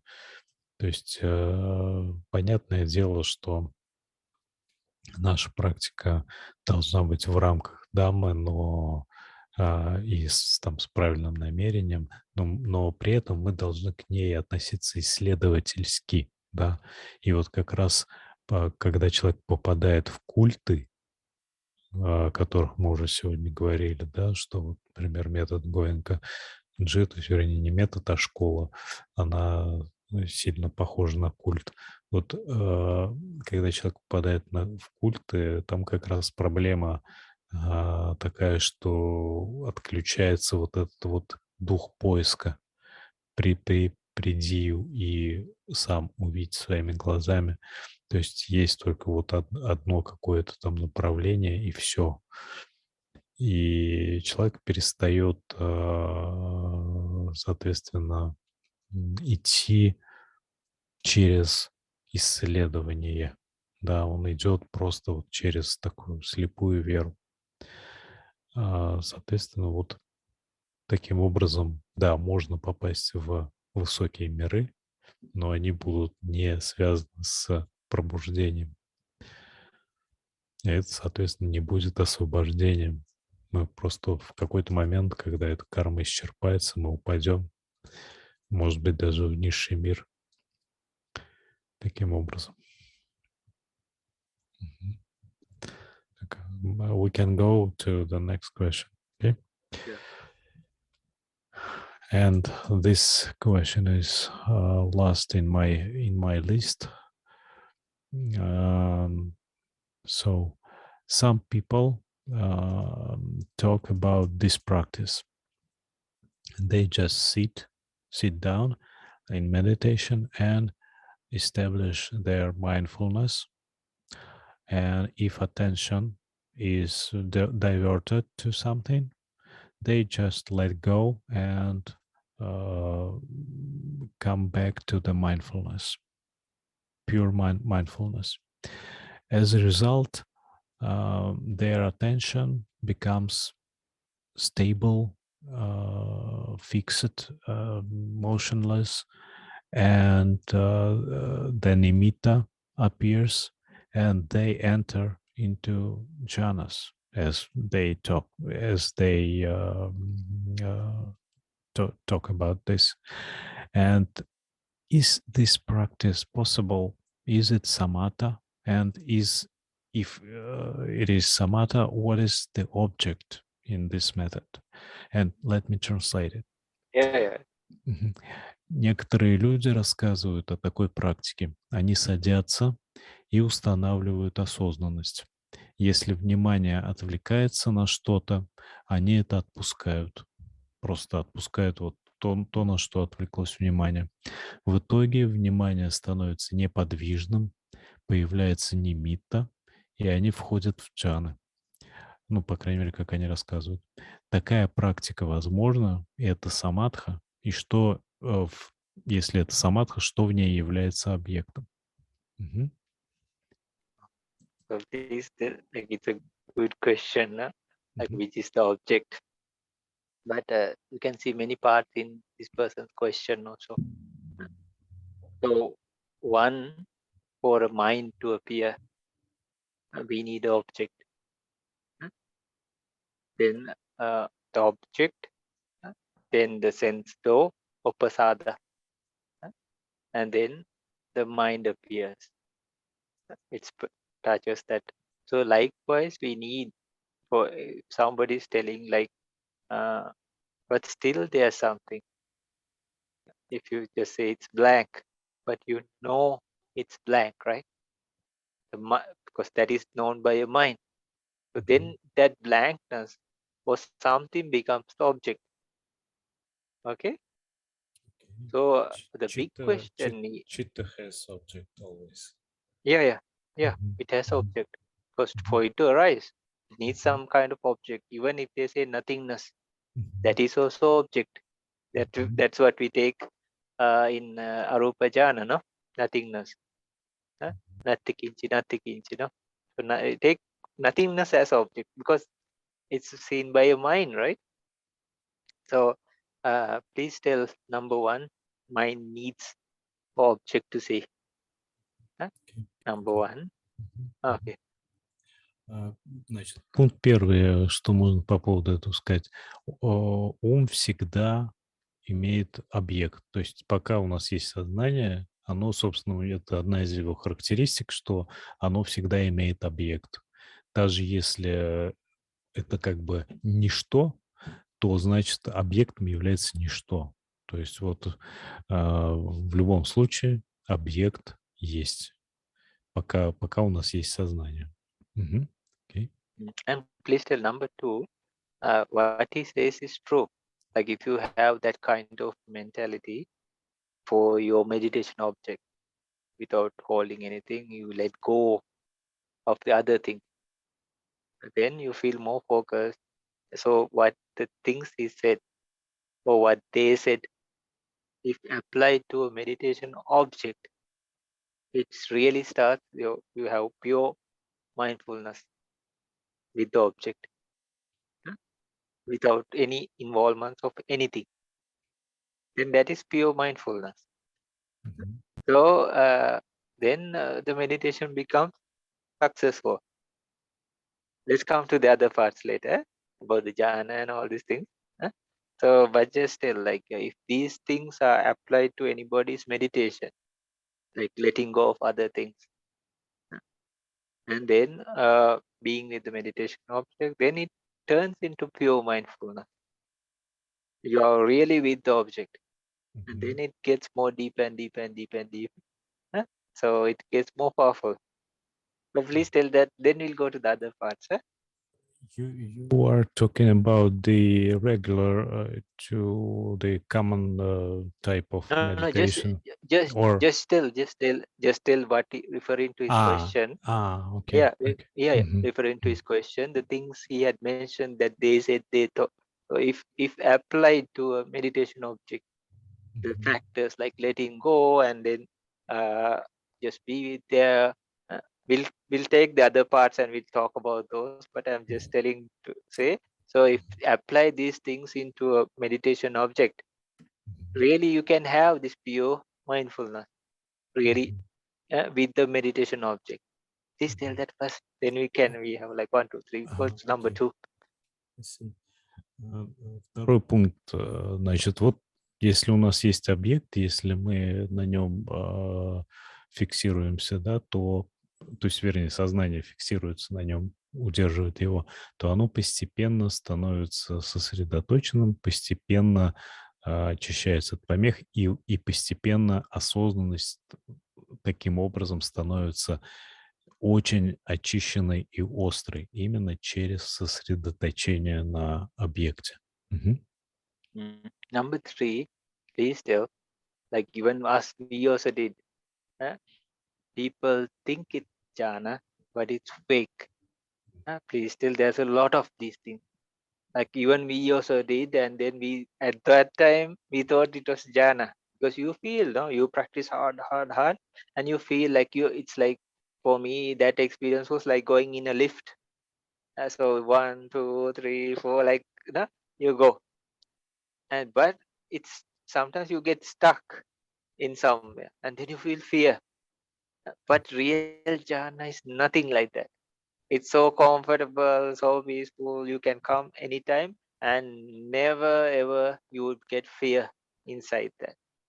Uh, it's not this. We used to feel like really going in, like you are really stuck there, and then you go like up, stage by stage. Like then they also said, "Oh, you are in this jhana now. Uh, you're in this stage now." So I also really believed at that time. But real jhana, so please tell, there are many fake things, and they really believe it's jhana. And the mind can create anything. I remember one drunk person, he was on the floor, no? He said, now. Then he sat suddenly cross-legged, maybe because we were there or something. He said, I'm flying now. I'm going to my ED of flying. So now I'm traveling. So how to say, he believes this, right? Huh? But we could see, he was just drunk and he was flat on his. Now he suddenly stood up, maybe after seeing us, and then he said, like, I'm now in meditation and I'm going to fly now. But for him, it was real, right? Huh? So, so likewise, the mind. So even when somebody is like really practicing and maybe keen on this and thinking of these stages, the danger is the mind can create. If like you are totally innocent and you believe the practice or the teacher or anybody, and you just say, you do. And for less, like for us at those days, we felt something happening in the mind, those very focused. uh, but that doesn't mean it's real jhana. Even Magapala, one place gave me certificates of Magapala. I was very happy. I was a lay person then.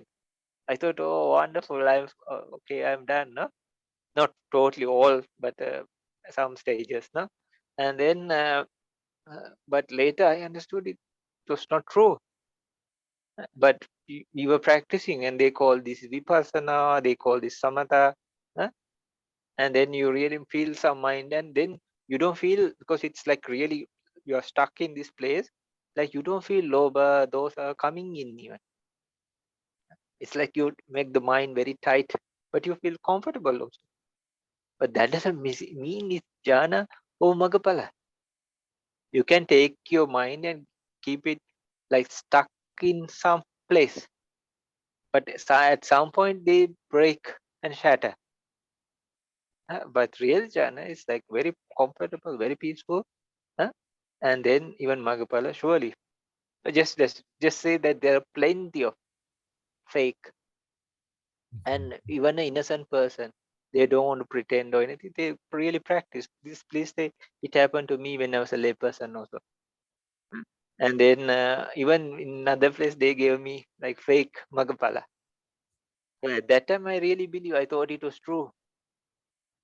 And you feel, because you're practicing hard. Then you feel something differences happening, and you don't feel like loba is attacking your mind, or those like you are in this. You brought your mind to this state, no? And the mind, it can create anything. That's why we have to be in a proper path. So just finish with this, like tell this, please. Третье, что говорит Банте, это что на самом деле очень часто бывает такое, что люди думают, что они в чанах, а на самом деле они не в чанах. То есть есть очень много как бы поддельных, ложных джан. То есть ум наш может создавать все, что угодно. Он такой большой кудесник в этом плане. Банда приводит такой пример, что однажды к ним в зал пришел для медитации пьяный человек, и он такой сел в позу лотоса и стал как бы медитировать. И он вот говорит: я сейчас летаю. У меня пробудилась сверхъестественная способность летать. И вот я сейчас отправлюсь в путешествие. Сейчас я лечу. Но, говорит, мы-то видели, что он не летит, а что он просто пьяный и так далее. Но для него-то это было как по-настоящему.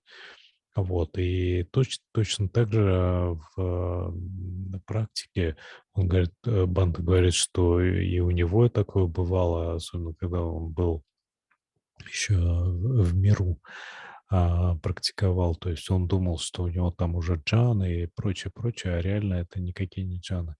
И это, когда понимаешь на практике разницу, когда испытываешь настоящую джану, то это очень четко видно. Ложные джаны, они не искореняют корни страдания, то есть остаются и желания, и страхи, и какой-то там гнев, например, и так далее. А, и человек как бы застревает в каком-то состоянии, когда он таким путем идет. А чаны, они как лифт, и они очень приятные, и они устраняют помрачение. Ну, мы как-то когда-то говорили, то есть они устраняют сами растения, да, помрачение. Может быть, корни остаются, они там потом устраняются через пробуждение, но, по крайней мере, сами растения помрачения устраняются, да. Вот, а так человек может даже подумать, что он уже просветленный, но в реальности этого нет. То есть это просто креатуры ума такие, да, то есть просто ум создает такие штуки. Вот, да, и вот человек как бы занимается, он искренне, он совершенно искренне верит, и у него совершенно чистые намерения, там ему учитель говорит, что так надо практиковать, и у него происходит некое там развитие, потому что он прилагает усилия и так далее, но тем не менее это такой тупиковый путь оказывается в итоге. Мгм. For example, I can tell you, like, there's a Мгм. person who had written a big book Мгм. in the Western country, and he came to Asia, and he was like traveling and finding meditation techniques. So he calls himself a Arahanta. And he says he's now Arahanta. He goes to nightclubs and then parties.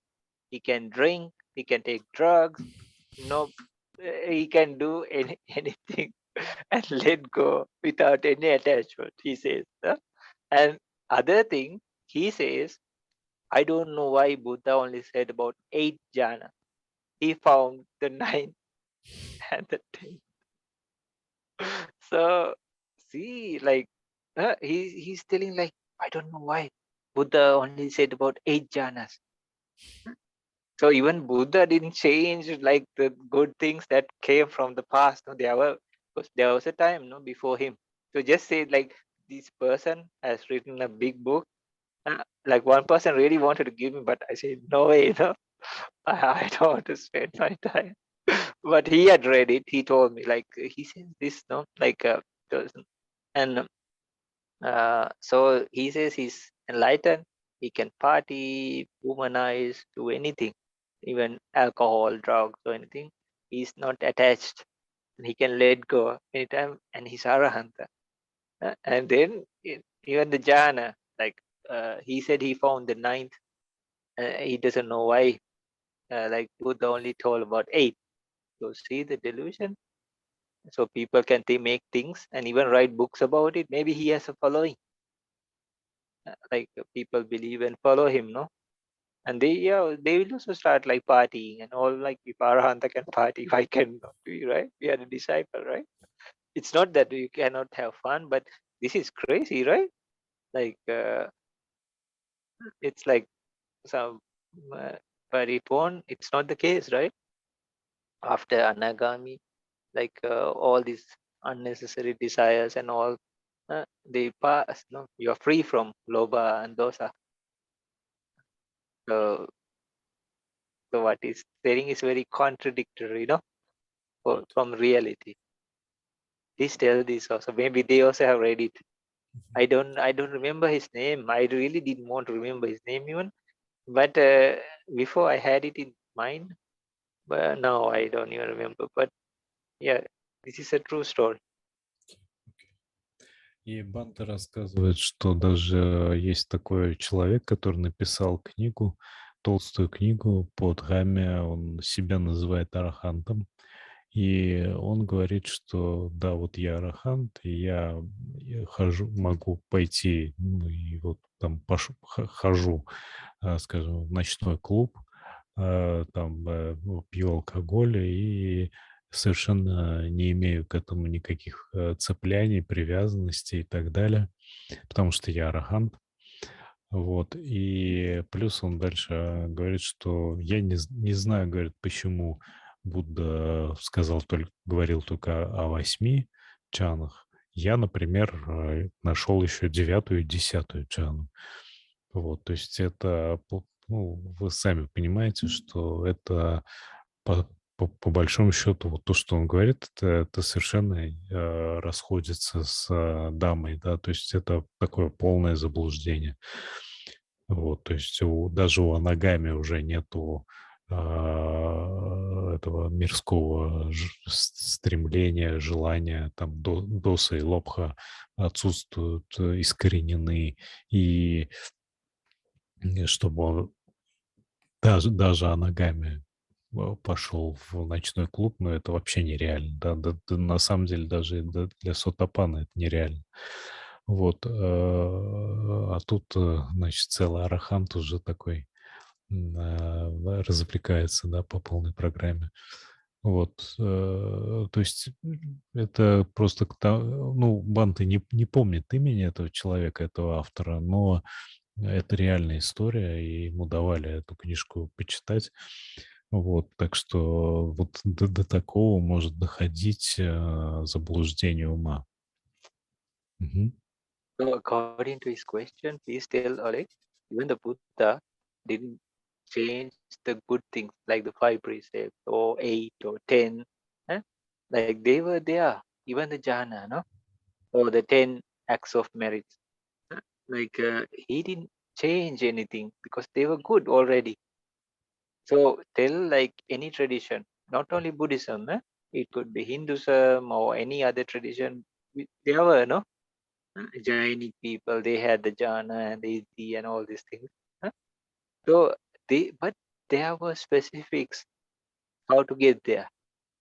There were, so even the Buddha didn't change, no? So for example, the fire, not as element, as a concept. Fire, earth, wind, water, uh, even the light or the sky or the space we call, and the jhanas can be attained. So these like Buddha also didn't change.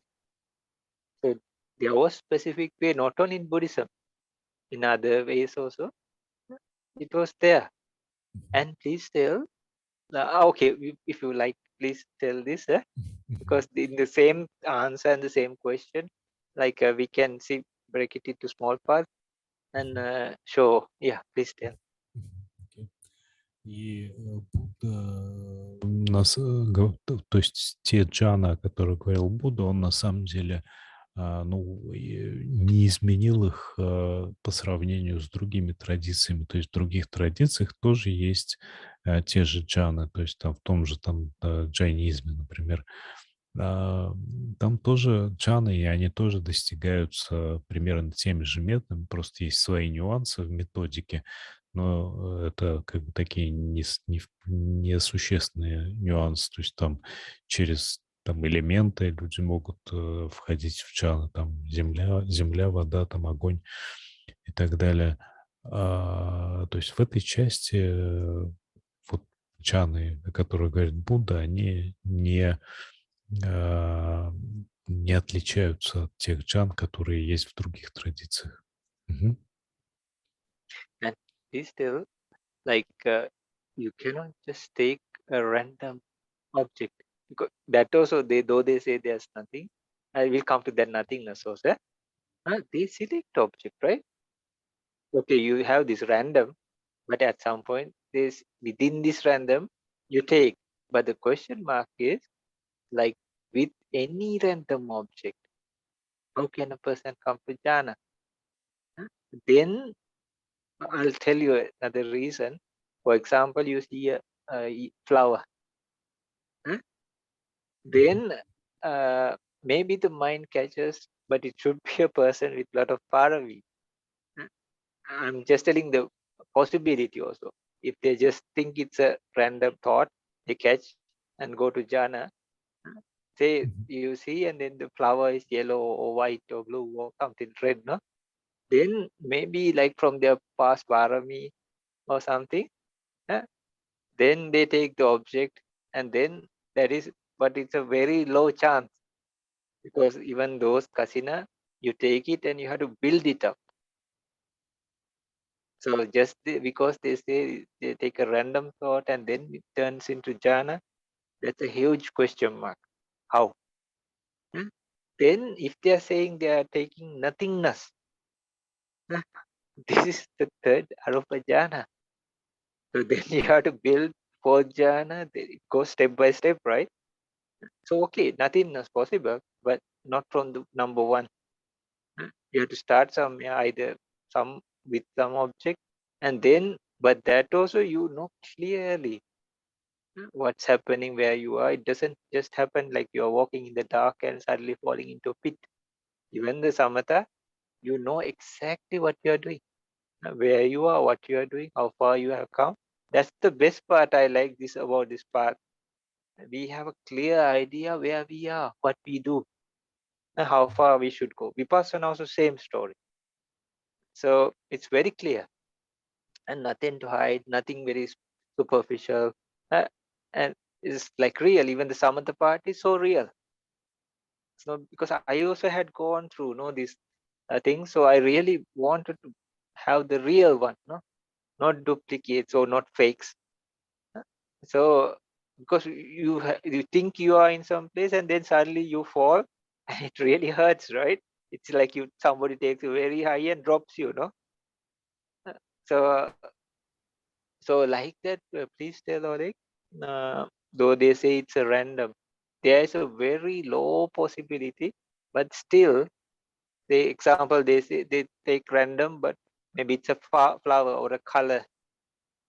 That, but they should know, right? And it just doesn't. Okay, with very high parami, quickly it can appear. But for everyone, uh, then later, but still, you have to take that object and then spread it if it's the kasina. So like what they say, the biggest possibility could be the kasina. But still, this is white kasina, yellow kasina, red kasina.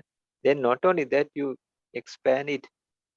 Then like there are things that appear. For example, like patipaga nimitta. huh? So this is happening now. It's not just you just jump into or fall into jhana. Let's use that in the next thing. Please tell this, Alex. Мгм. Вот.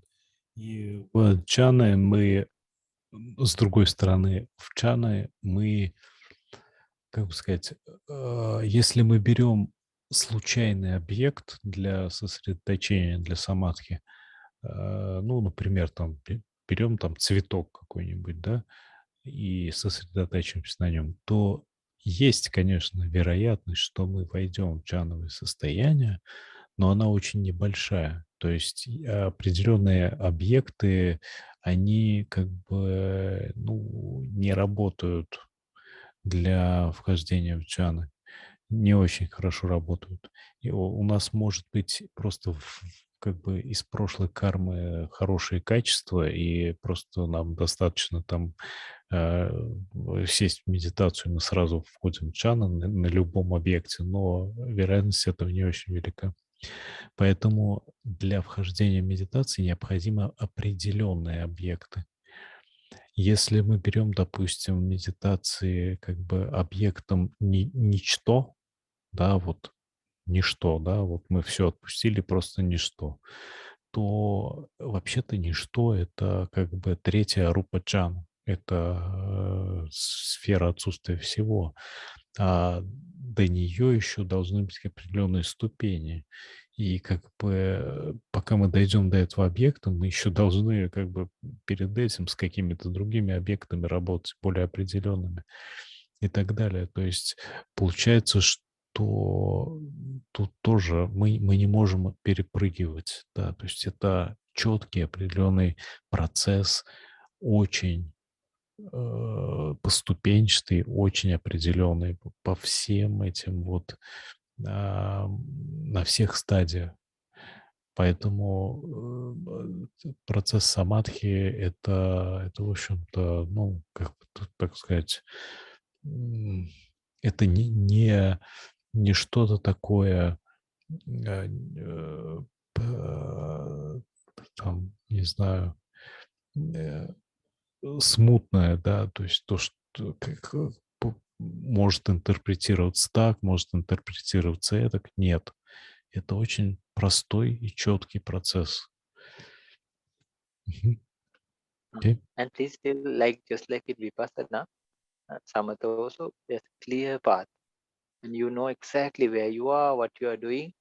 It's not like somebody just like going in the dark and suddenly falling into a pit. So you know, and then there are like specific objects we take.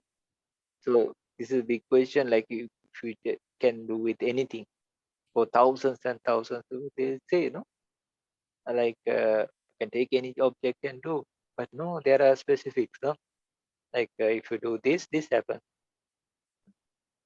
Then people would just say, no, like you okay, take anything, no, take your cup and then do, you go to jhana, no? Then it will be very nice, but it cannot be done, no, because each object it has a specific task or a cause. Then it brings that effect, no. So that they have been training and practicing and searching and no. So then they found out these were possible. So this has been happening even before the Buddha. So just like in Vipassana, no? Vipassana, however much we say this is we do and we try to do the superficial, it is not Vipassana, right? So likewise in other things also, you can say, no, no, this is jhana, no. How can you say it's not jhana? Huh? So, but it's not true, right? Huh? So likewise, Oleg, just say like not only that, at some point you have to check the jhanic factors in your mind. So then you really know that they are present.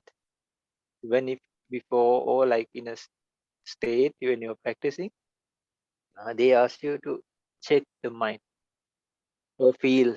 There are ways of feeling or knowing.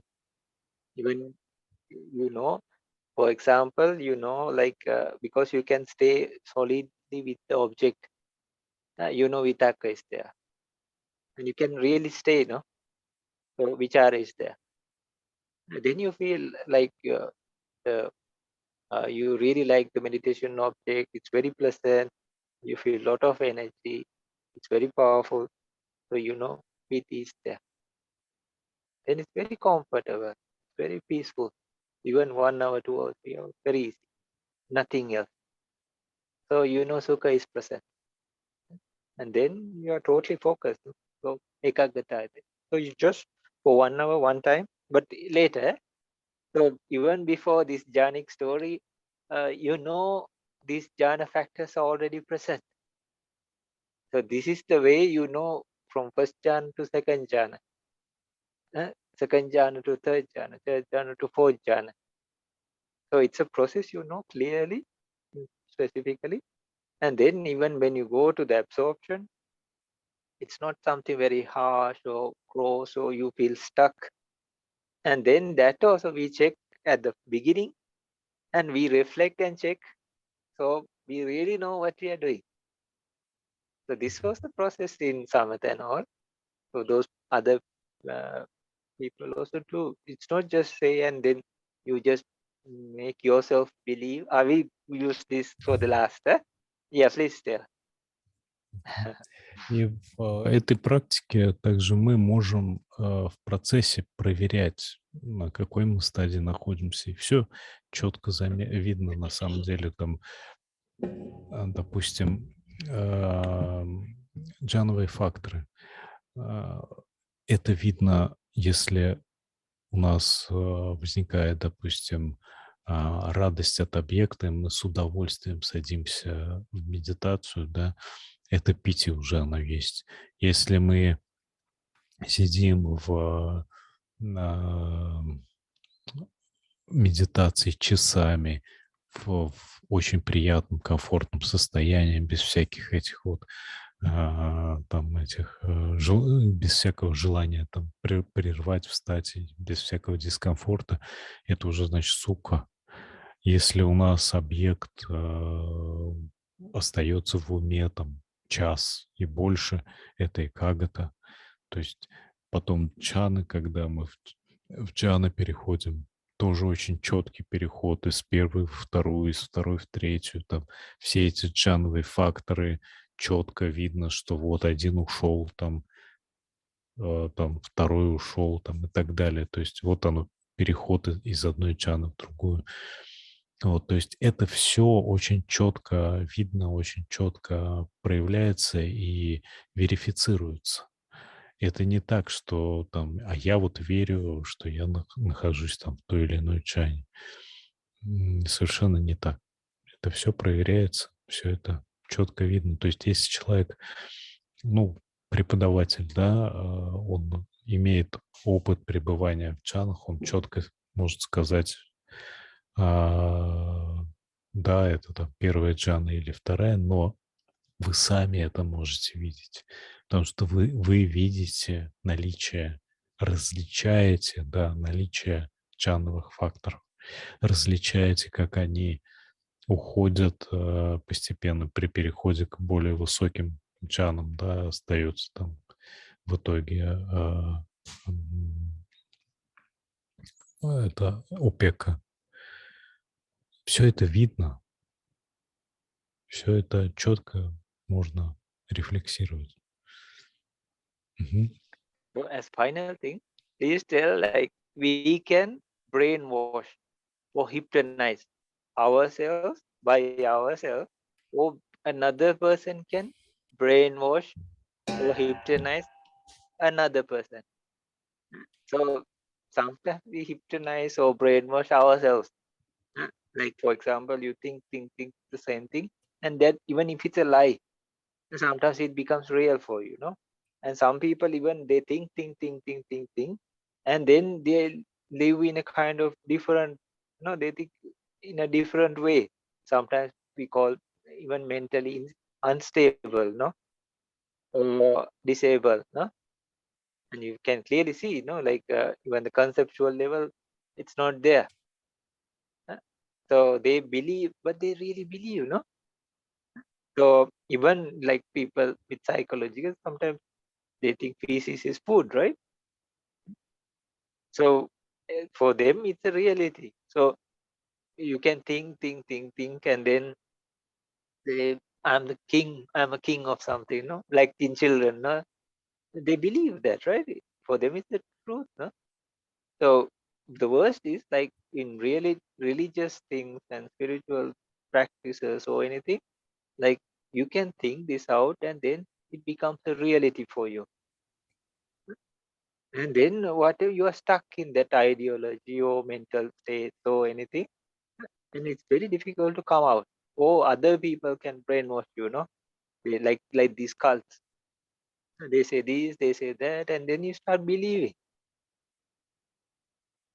So then you can be very nicely manipulated. But if you know the path and what's happening, where you are. It's not like that. Even samatha, it's like that. Like you know exactly what's happening, and what should have be done in the future. So then you won't be manipulated by your mind, huh? Or be manipulated or brainwashed, huh? Or hypnotized. Because it's like hypnotism. Because I also felt this, no? Like you practice, like a person thinking, no? Huh? Then you practice, and then you fall upon this mental and you keep doing it, huh? Because you practice, no? Then what happens? You are stuck there. Then you feel like no loba or dosa, uh, or you think it's the jhanas, and you really believe, and you can see something happening also, and you don't feel those. But that doesn't mean it's true jhana. That doesn't mean it's true Magapala. Even Magapala, very very clearly, the person clearly sees what happened. So please tell, like you can hypnotize or brainwash your own self, mind, by you. No? You think, or practice, and then you can get stuck there. And you think, and if somebody says, no, you're not even ready to listen or anything. Or you get angry, or argue, or maybe fight even over that. But if you really open up and see, and then even thinking like for enlightenment, but reality you can open up, and then you know exactly where you are, what you're doing in both stages, in samatha and vipassana both. But please tell you can self brainwash or hypnotize yourself. Huh? Even another person can like brainwash you or hypnotize. No? They say practice this, no? Then you practice, no? Then Okay. it happens. Okay? Мгм. И, то есть мы, вот как бы а, один из признаков такой правильной практики заключается в том, что мы четко знаем, в каком месте мы сейчас находимся и куда дальше идти. А, Но мы умеем гипнотизировать себя, да, то есть мы умеем себя как бы вводить в заблуждение. И, кроме того, другие люди очень легко нас вводят в заблуждение. Мы начинаем практиковать какой-то метод, который верим, что он хороший, относительно которого верим, и практикуем, и через некоторое время мы как бы залипаем в нем, и нам уже трудно от него отказаться, и мы начинаем там спорить с теми, кто возражает против него и так далее. Вот. То есть у нас возникает доса, да, по сути, и лобха, в итоге. То есть Бханте говорит, что у него тоже такое же было, что он какой-то метод практиковал, и ему даже временами казалось, что вот доса и лобха ушла и так далее. А потом реально оказывалось, что это не так. И все это очень неопределенно было и непонятно. Но, опять же, если человек очень так много вот думает об этом, что-то там выдумывает, накручивает, еще плюс практикует вот в этом много ключе, он имеет риск просто застрять, и потом очень трудно выбраться из этого. Мгм. And then it becomes more crazy, like you become like a savior. I remember when you were in Pao, there was a person who came, like a lay person. But he was acting like he was reading something, but on the road or outside the meditation hall, he used to specially talk to young monks. And then he said, like, this is not true vipassana. Then he was like promoting. I don't want to say any names or place or anything. Like he was like, so it was like a mission, no? Like he was like you come to this camp or somewhere and like to save somebody, no? It becomes your life mission. Wow, it's crazy, right? He also said he want to meditate and he came there. He was from a different country also, but he was like to see like he was doing some one of another famous traditions. Yeah? So, but it was like his life mission to like save these other beings. So he was like, okay, this is the camp. No? So I inflate, how to say, inflate near the camp, and then I at least take one, no, save one hostage or something. And then, but he was not meditating. He was not trying or seeing what's happening. No? So, but he was like slowly saying, like this is not real vipassana. There's a better way. No? So yeah, but, like so you argue and then it gets crazier and crazier. Like then you think like this is my life mission, no? But in real Dhamma, it's not the case. Even if you talk to somebody, okay, you can listen. Then you're open, no? At some point, I also was like that, but it was too much.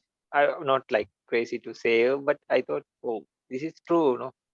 And then I didn't like somebody criticizing it or anything, no? I felt before I didn't know this was like real dose or what are the things or what's happening, but it was anger, right?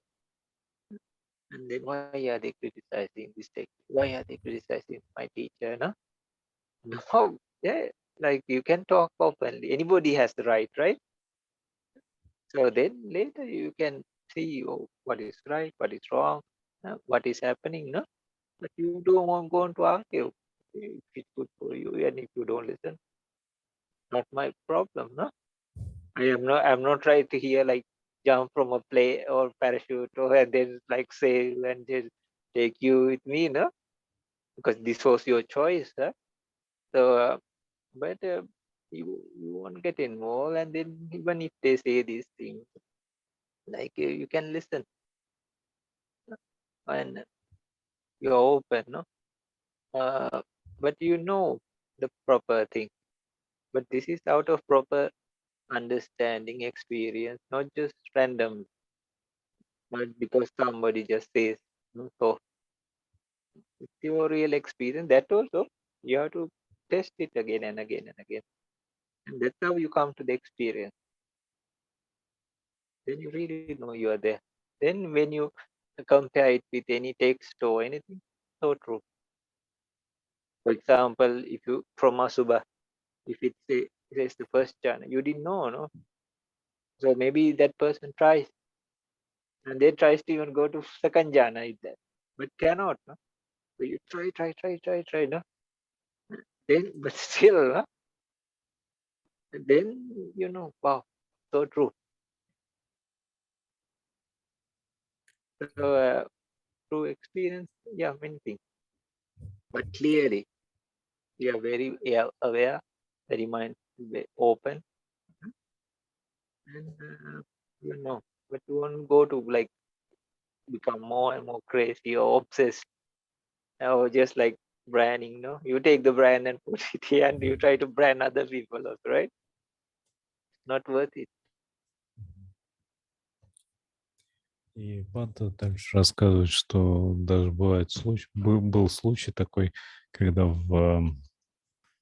вот в монастыре Паук некий человек такой ходил и агитировал других, так, ну, скрытно агитировал других в том плане, что он говорил, что это, здесь неправильная випассана. Вот у нас правильная, так что, ну, то есть он хотя бы одного человека таким образом там желал спасти, что ли, да, привести к правильной випассане. То есть у него такая миссия была. То он это так это видел. Что, вот до такого может доходить, и это как раз вот такая закрытость, она тоже является таким дурным признаком, как мы уже сегодня говорили. Вот.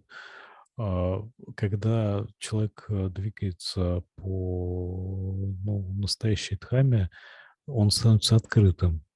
И почему он становится открытым? Потому что опыт у него реальный появляется, то есть и он его может постоянно перепроверять.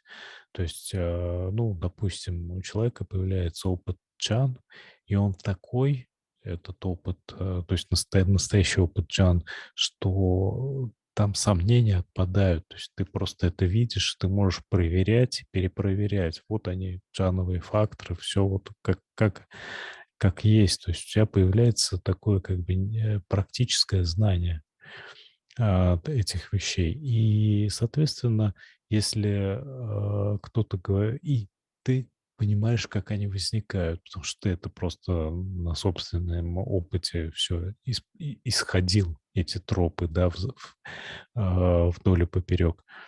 Вот, то есть, это как вот если человек там хорошо знает какой-то там район Москвы, да, знает, как там все выглядит и куда надо пойти и так далее, и так далее.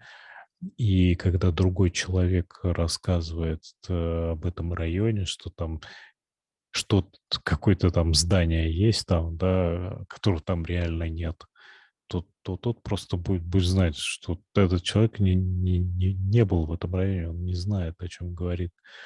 Вот. Но с другой стороны, как бы уже и спорить, и переубеждать особо желания нет, да, то есть сражаться за свою веру и так далее, защищать ее. Да, если его спросят, как там на самом деле в этом районе, да, Москвы, он расскажет, как оно там все есть, покажет и так далее. А потом это все можно перепроверить. Вот. И здесь то же самое. Ну, и открытость именно появляется в том плане, что человек перестает ставить вот эти вот клеймы, да, лейблы, что это истинная школа, это не истинная, там и прочее, прочее. Вот а, у всех есть свой какой-то опыт, да, там какие-то там наработки и так далее. Мы смотрим, да, вот это стоит того, это не стоит того, это работает, это не работает. Постепенно просто с опытом у нас появляется знание, а не слепая вера, да, в какой-то метод и так далее. Вот и все. А знание, оно не подразумевает закрытость. Зачем вам закрываться от чего-то? Вы и так знаете, как все оно там обстоит, как работают джаны и так далее. Зачем вам там говорить, что ваша там какая-то школа, понимаете, какая-то школа истинная. Я вот просто из своего опыта хочу сказать, что с Бханте, когда общаешься о каких-то методах, о школах и так далее, у него вообще нет ни малейшего такого как бы следа убеждений, что там есть какой-то некий там отдельный метод, скажем, паук, да. Для него есть просто дамма, и люди просто идут. э, разные школы, у всех свои наработки, там, Бханте там хорошо там отзывается там о тех методах, о других, о традициях. Все там как бы братья, да, в Дхамме, все трудятся. У каждого там свои нюансы и так далее. То есть вот такого вот разделения мы сегодня видели даже там про метод Гоенка, Банда тоже говорит, что там тоже можно там чему-то поучиться и так далее. То есть вот, пожалуйста, пример. Мгм.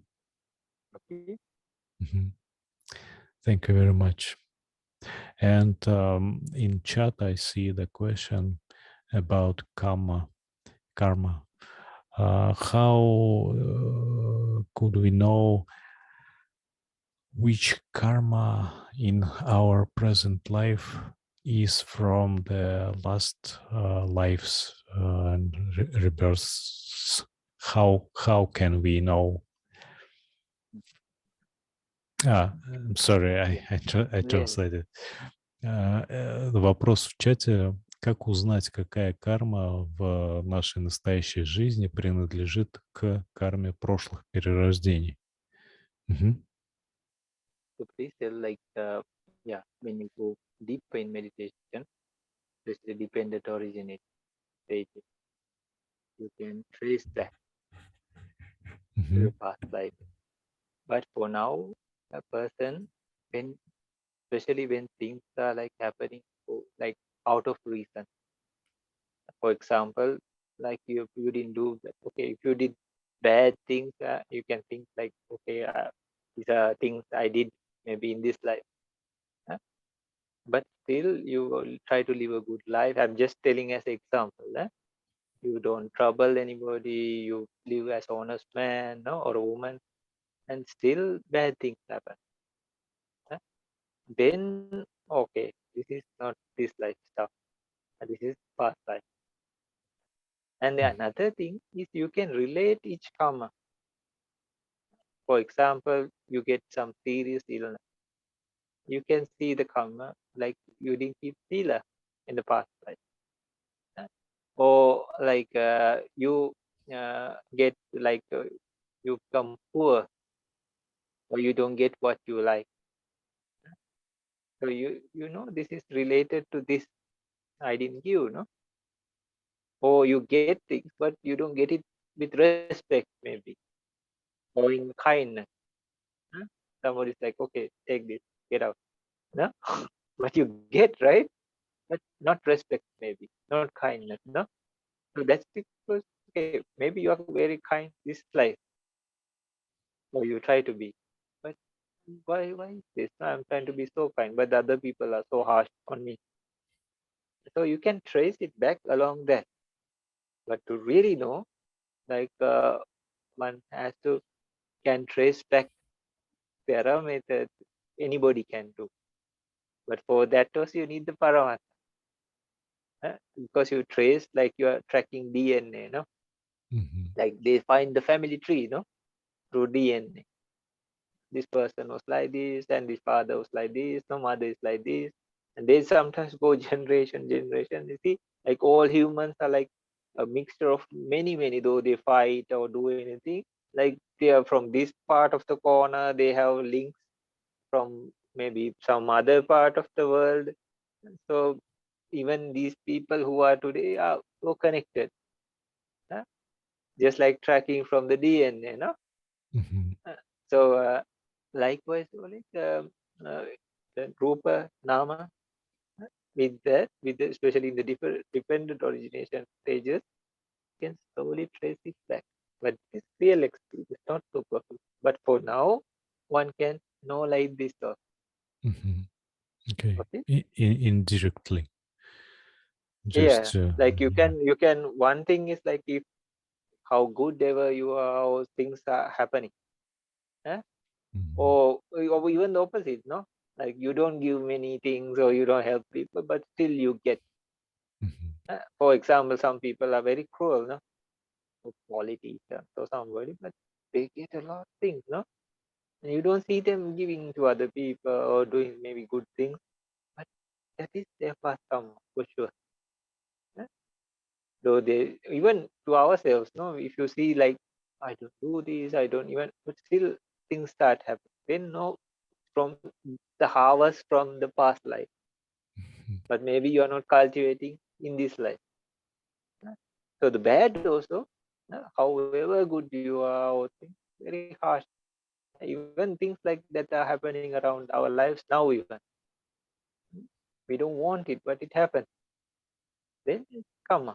Especially if you didn't get involved or anything like that in this life, purely from past life. Mhm. Then it's happening. But this is the harvest from the past life, just like the good. You don't have to cultivate for the future. Мгм. Uh, Good and Окей. bad both. Мгм. Мгм. Окей. Значит, во-первых, чтобы вообще прям совсем точно видеть, что то или иное проявление в нашей жизни, то или иное событие является следствием прошлых жизней, необходимо сначала с помощью практики прийти к параматте, к первичной реальности. То есть это и сосредоточение, випассана, потом с помощью прослеживания цепочки зависимого возникновения, как бы в обратном порядке, мы можем прийти к видению прошлых жизней и, соответственно, видеть взаимосвязь между событиями в этой жизни и в прошлой. Но в целом мы можем это видеть и как бы опосредованно, наблюдая за тем, что происходит в нашей жизни, явления, которые не связаны с этой жизнью и как бы возникают из ниоткуда в нашей жизни, они, скорее всего, обусловлены событиями прошлой жизни, нашими действиями в прошлых жизнях. Например, если человек вообще по жизни хороший, да, делает добрые дела, как бы не совершает злых, но с ним все равно происходят какие-то такие нехорошие вещи, то, соответственно, это, скорее всего, результат прошлых жизней.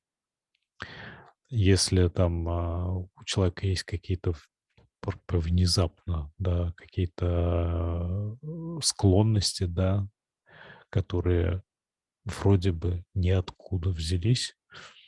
Ну, вот у детей бывает, да, проявляются рано какие-то прямо склонности к чему-то, там, там, не знаю, к музыке, к там этим, ну, пример, да, тот же мой сын, о котором я говорил, представьте человеку там, сколько там было, года 3, наверное, да, или 2, то есть вот совсем мелкий человек, и он сидит, не мультики смотрит, а анимацию, как работает двигатель внутреннего сгорания. Понимаете, для него это интересно, и он это снова и снова смотрел, как это устроено. То есть откуда это берется?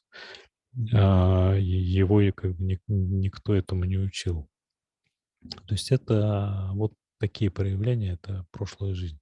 И мы можем более или менее точно прикидывать даже следствием чего являются те или иные события в нашей жизни. Допустим, если человек а, там, а, скажем, бедный, да, то есть вот он в этой жизни бедный, в нищете находится. То есть, скорее всего, это следствие того, что в прошлой жизни он был скуп.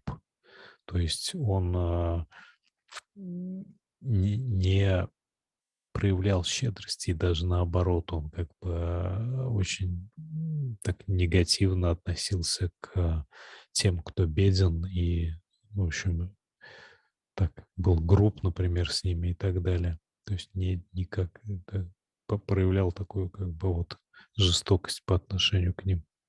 То есть вот эта карма, она проявляется таким образом и так далее. То есть, в принципе, так вот чисто с помощью рассуждений, с помощью разума можно примерно прикинуть, что там с чем связано и так далее, следствием чего является. Но дело в том, что даже если у нас такие есть результаты прошлых жизней, негативные, это не значит, что мы как бы обречены, и в любом случае это означает, что мы должны производить благую карму, и тогда это повлияет на наше будущее существование. Мгм. So enough with that Мгм. question. Yeah, Or if they I want, think they so. ask me. Uh-huh. This person left has left us because Okay. she had to go to work. He's in Europe, and so we can finish for today, I think, Uh-huh. because there's no questions No. yet. So if anybody here, if they would like to ask. Окей. Так, у нас вопросы закончились. Если у кого-то есть дополнительные вопросы, можно задать, или мы уже заканчиваем.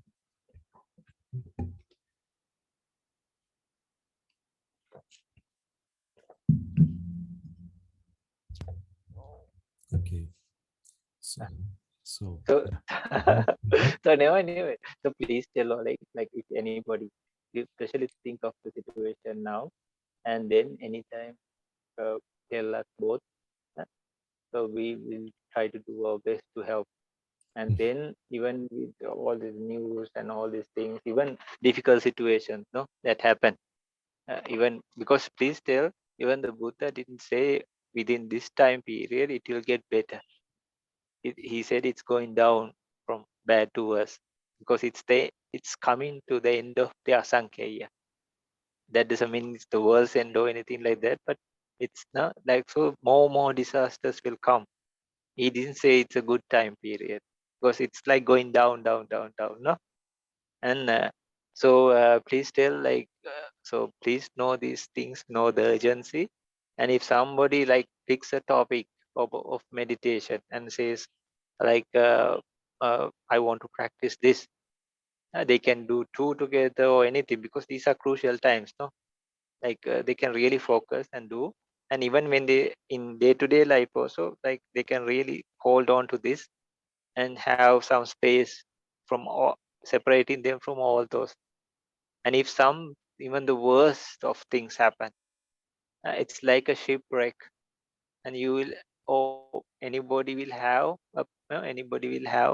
person to like a safe thing, like floating thing, no, to stay. Then that uh, just example. So that thing itself will take you to a suitable place where you can safely practice, uh, and continue on the path. But our intention and all these things in a proper way should be. So if anybody wants, please say uh, please tell both of us, and then we'll do our very best to help. No, like even select. I would like to practice this also, and just see this is an important thing. We now meet like regularly, maybe once a week, but it's a whole week, right? Uh, see where you are, huh? And then what happened. And it's not something like in the office or something we are trying to catch or something, no. But this is our path, no, this is our spiritual path. So just see what happened this week. Did you progress? Huh? It's not like with Loba and all we are trying to have a bigger salary or a bigger, no, job title or something like that, no. But we are upgrading, we are improving our mind, and going more close towards enlightenment. It's not an egoistic goal, no. So just see then if you are in the same place or maybe after many years even, just maybe doing that, just see how you can improve, no, how you can. Oh, please tell us, no, we'll do our very best to help. Just say I've been practicing this, but nothing is happening, no. So surely that won't go to waste. Whatever tradition, whatever, doesn't matter. Then we can slowly convert it and change it around for maybe 4 elements meditation or something, or see what's happening, no. Then we can convert it and then go back on track, because this is a thing that like each step takes you somewhere. So then you really feel the effects and you're very happy to practice. It's not a dull thing. You're stuck in the mud, no? And the wheels is just turning maybe for years and years. And you expect out of the blue something might happen. Or maybe the next life it might happen. Oh, when we do like this, we slowly go to Nibbana. In Sri Lanka also we have this mentality. And we'll just fall into that. Like you walk in the dark and then suddenly fall into the pit. But no, like each step each step takes you, all are connected also, huh?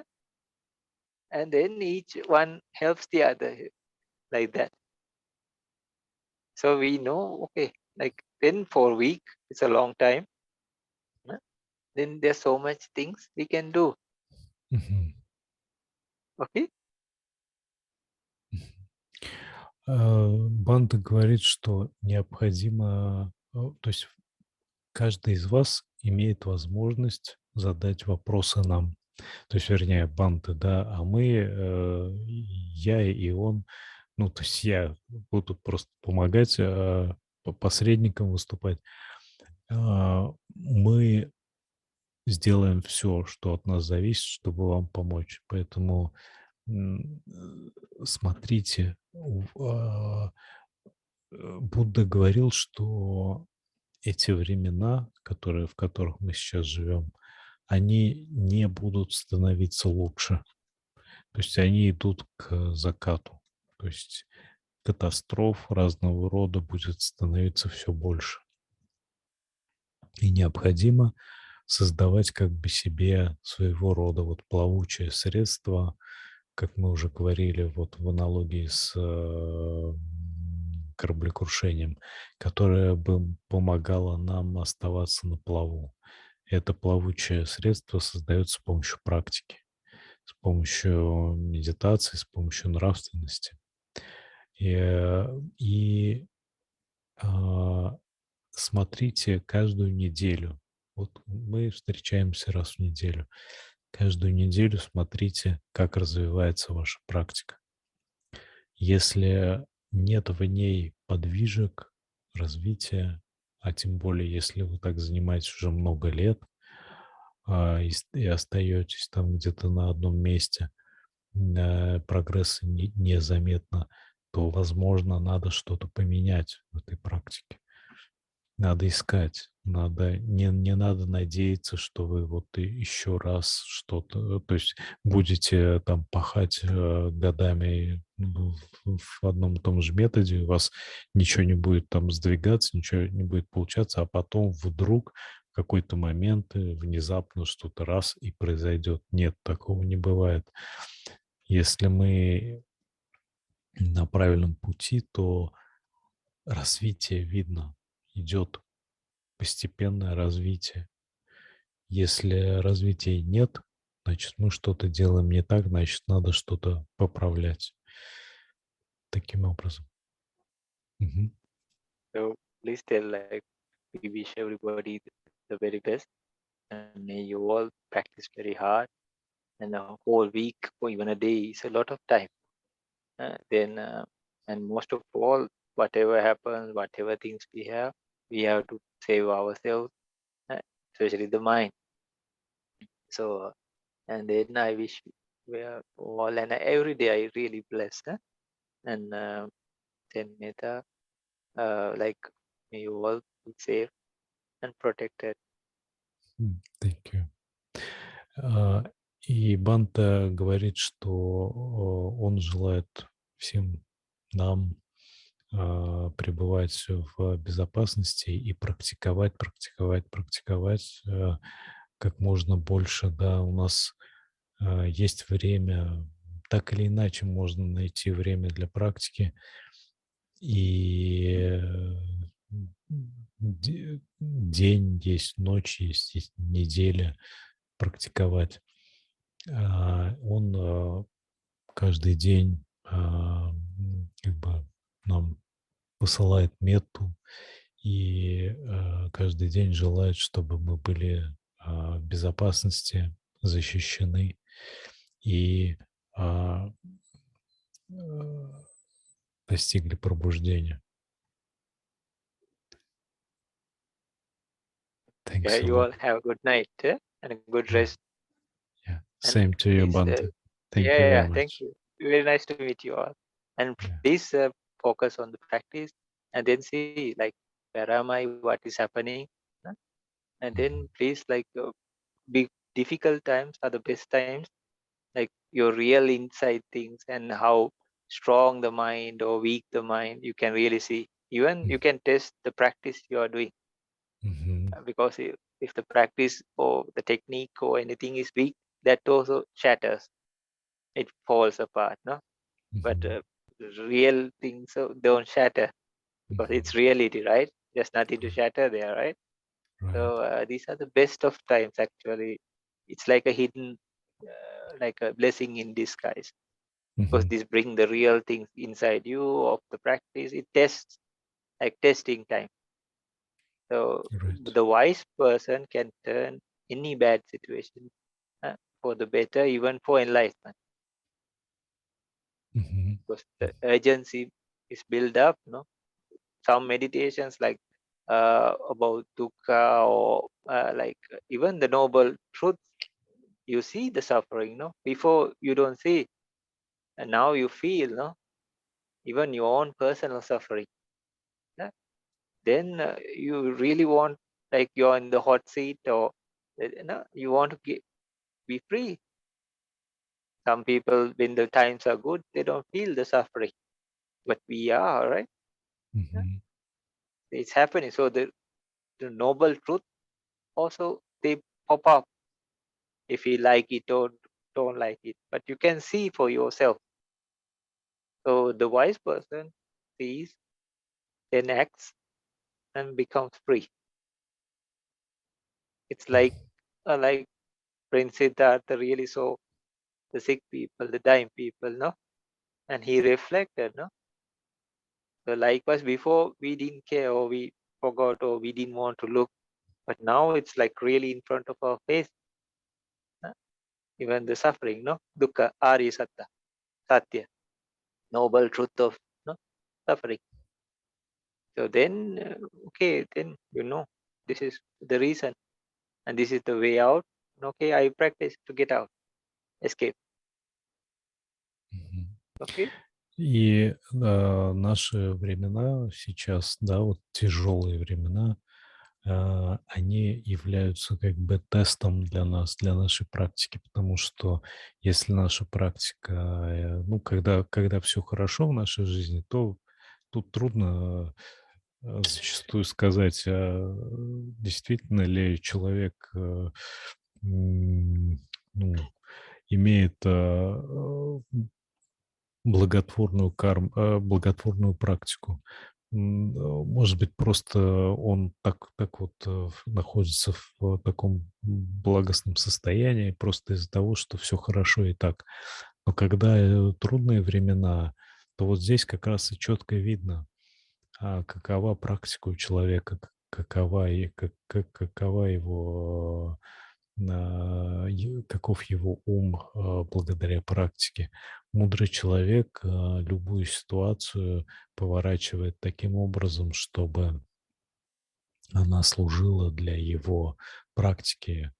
А, И он, ну, допустим, трудные времена, да, для человека это просто повод, чтобы взрастить еще больше, усилить, укрепить ощущение неотложности, да, что нужно практиковать еще больше. То есть любые такие ситуации для него это такой как бы призыв к еще большей практике. Вот, и они не ломают его, этого человека мудрого. Если же практика была построена на песке, так сказать, да, а не на камне, то в сложные времена ее просто смоет. Человек окажется полностью во власти помрачений и так далее. Так что дерзайте, практикуйте больше. Вот, вот что, о чем вот эти вот трудные времена нам говорят. Мгм. They say like if you feel you are stuck in some place, you can try. There are so many meditation objects you can try, and either if it works, you can carry on, or like you can. It's like a refresh process, no?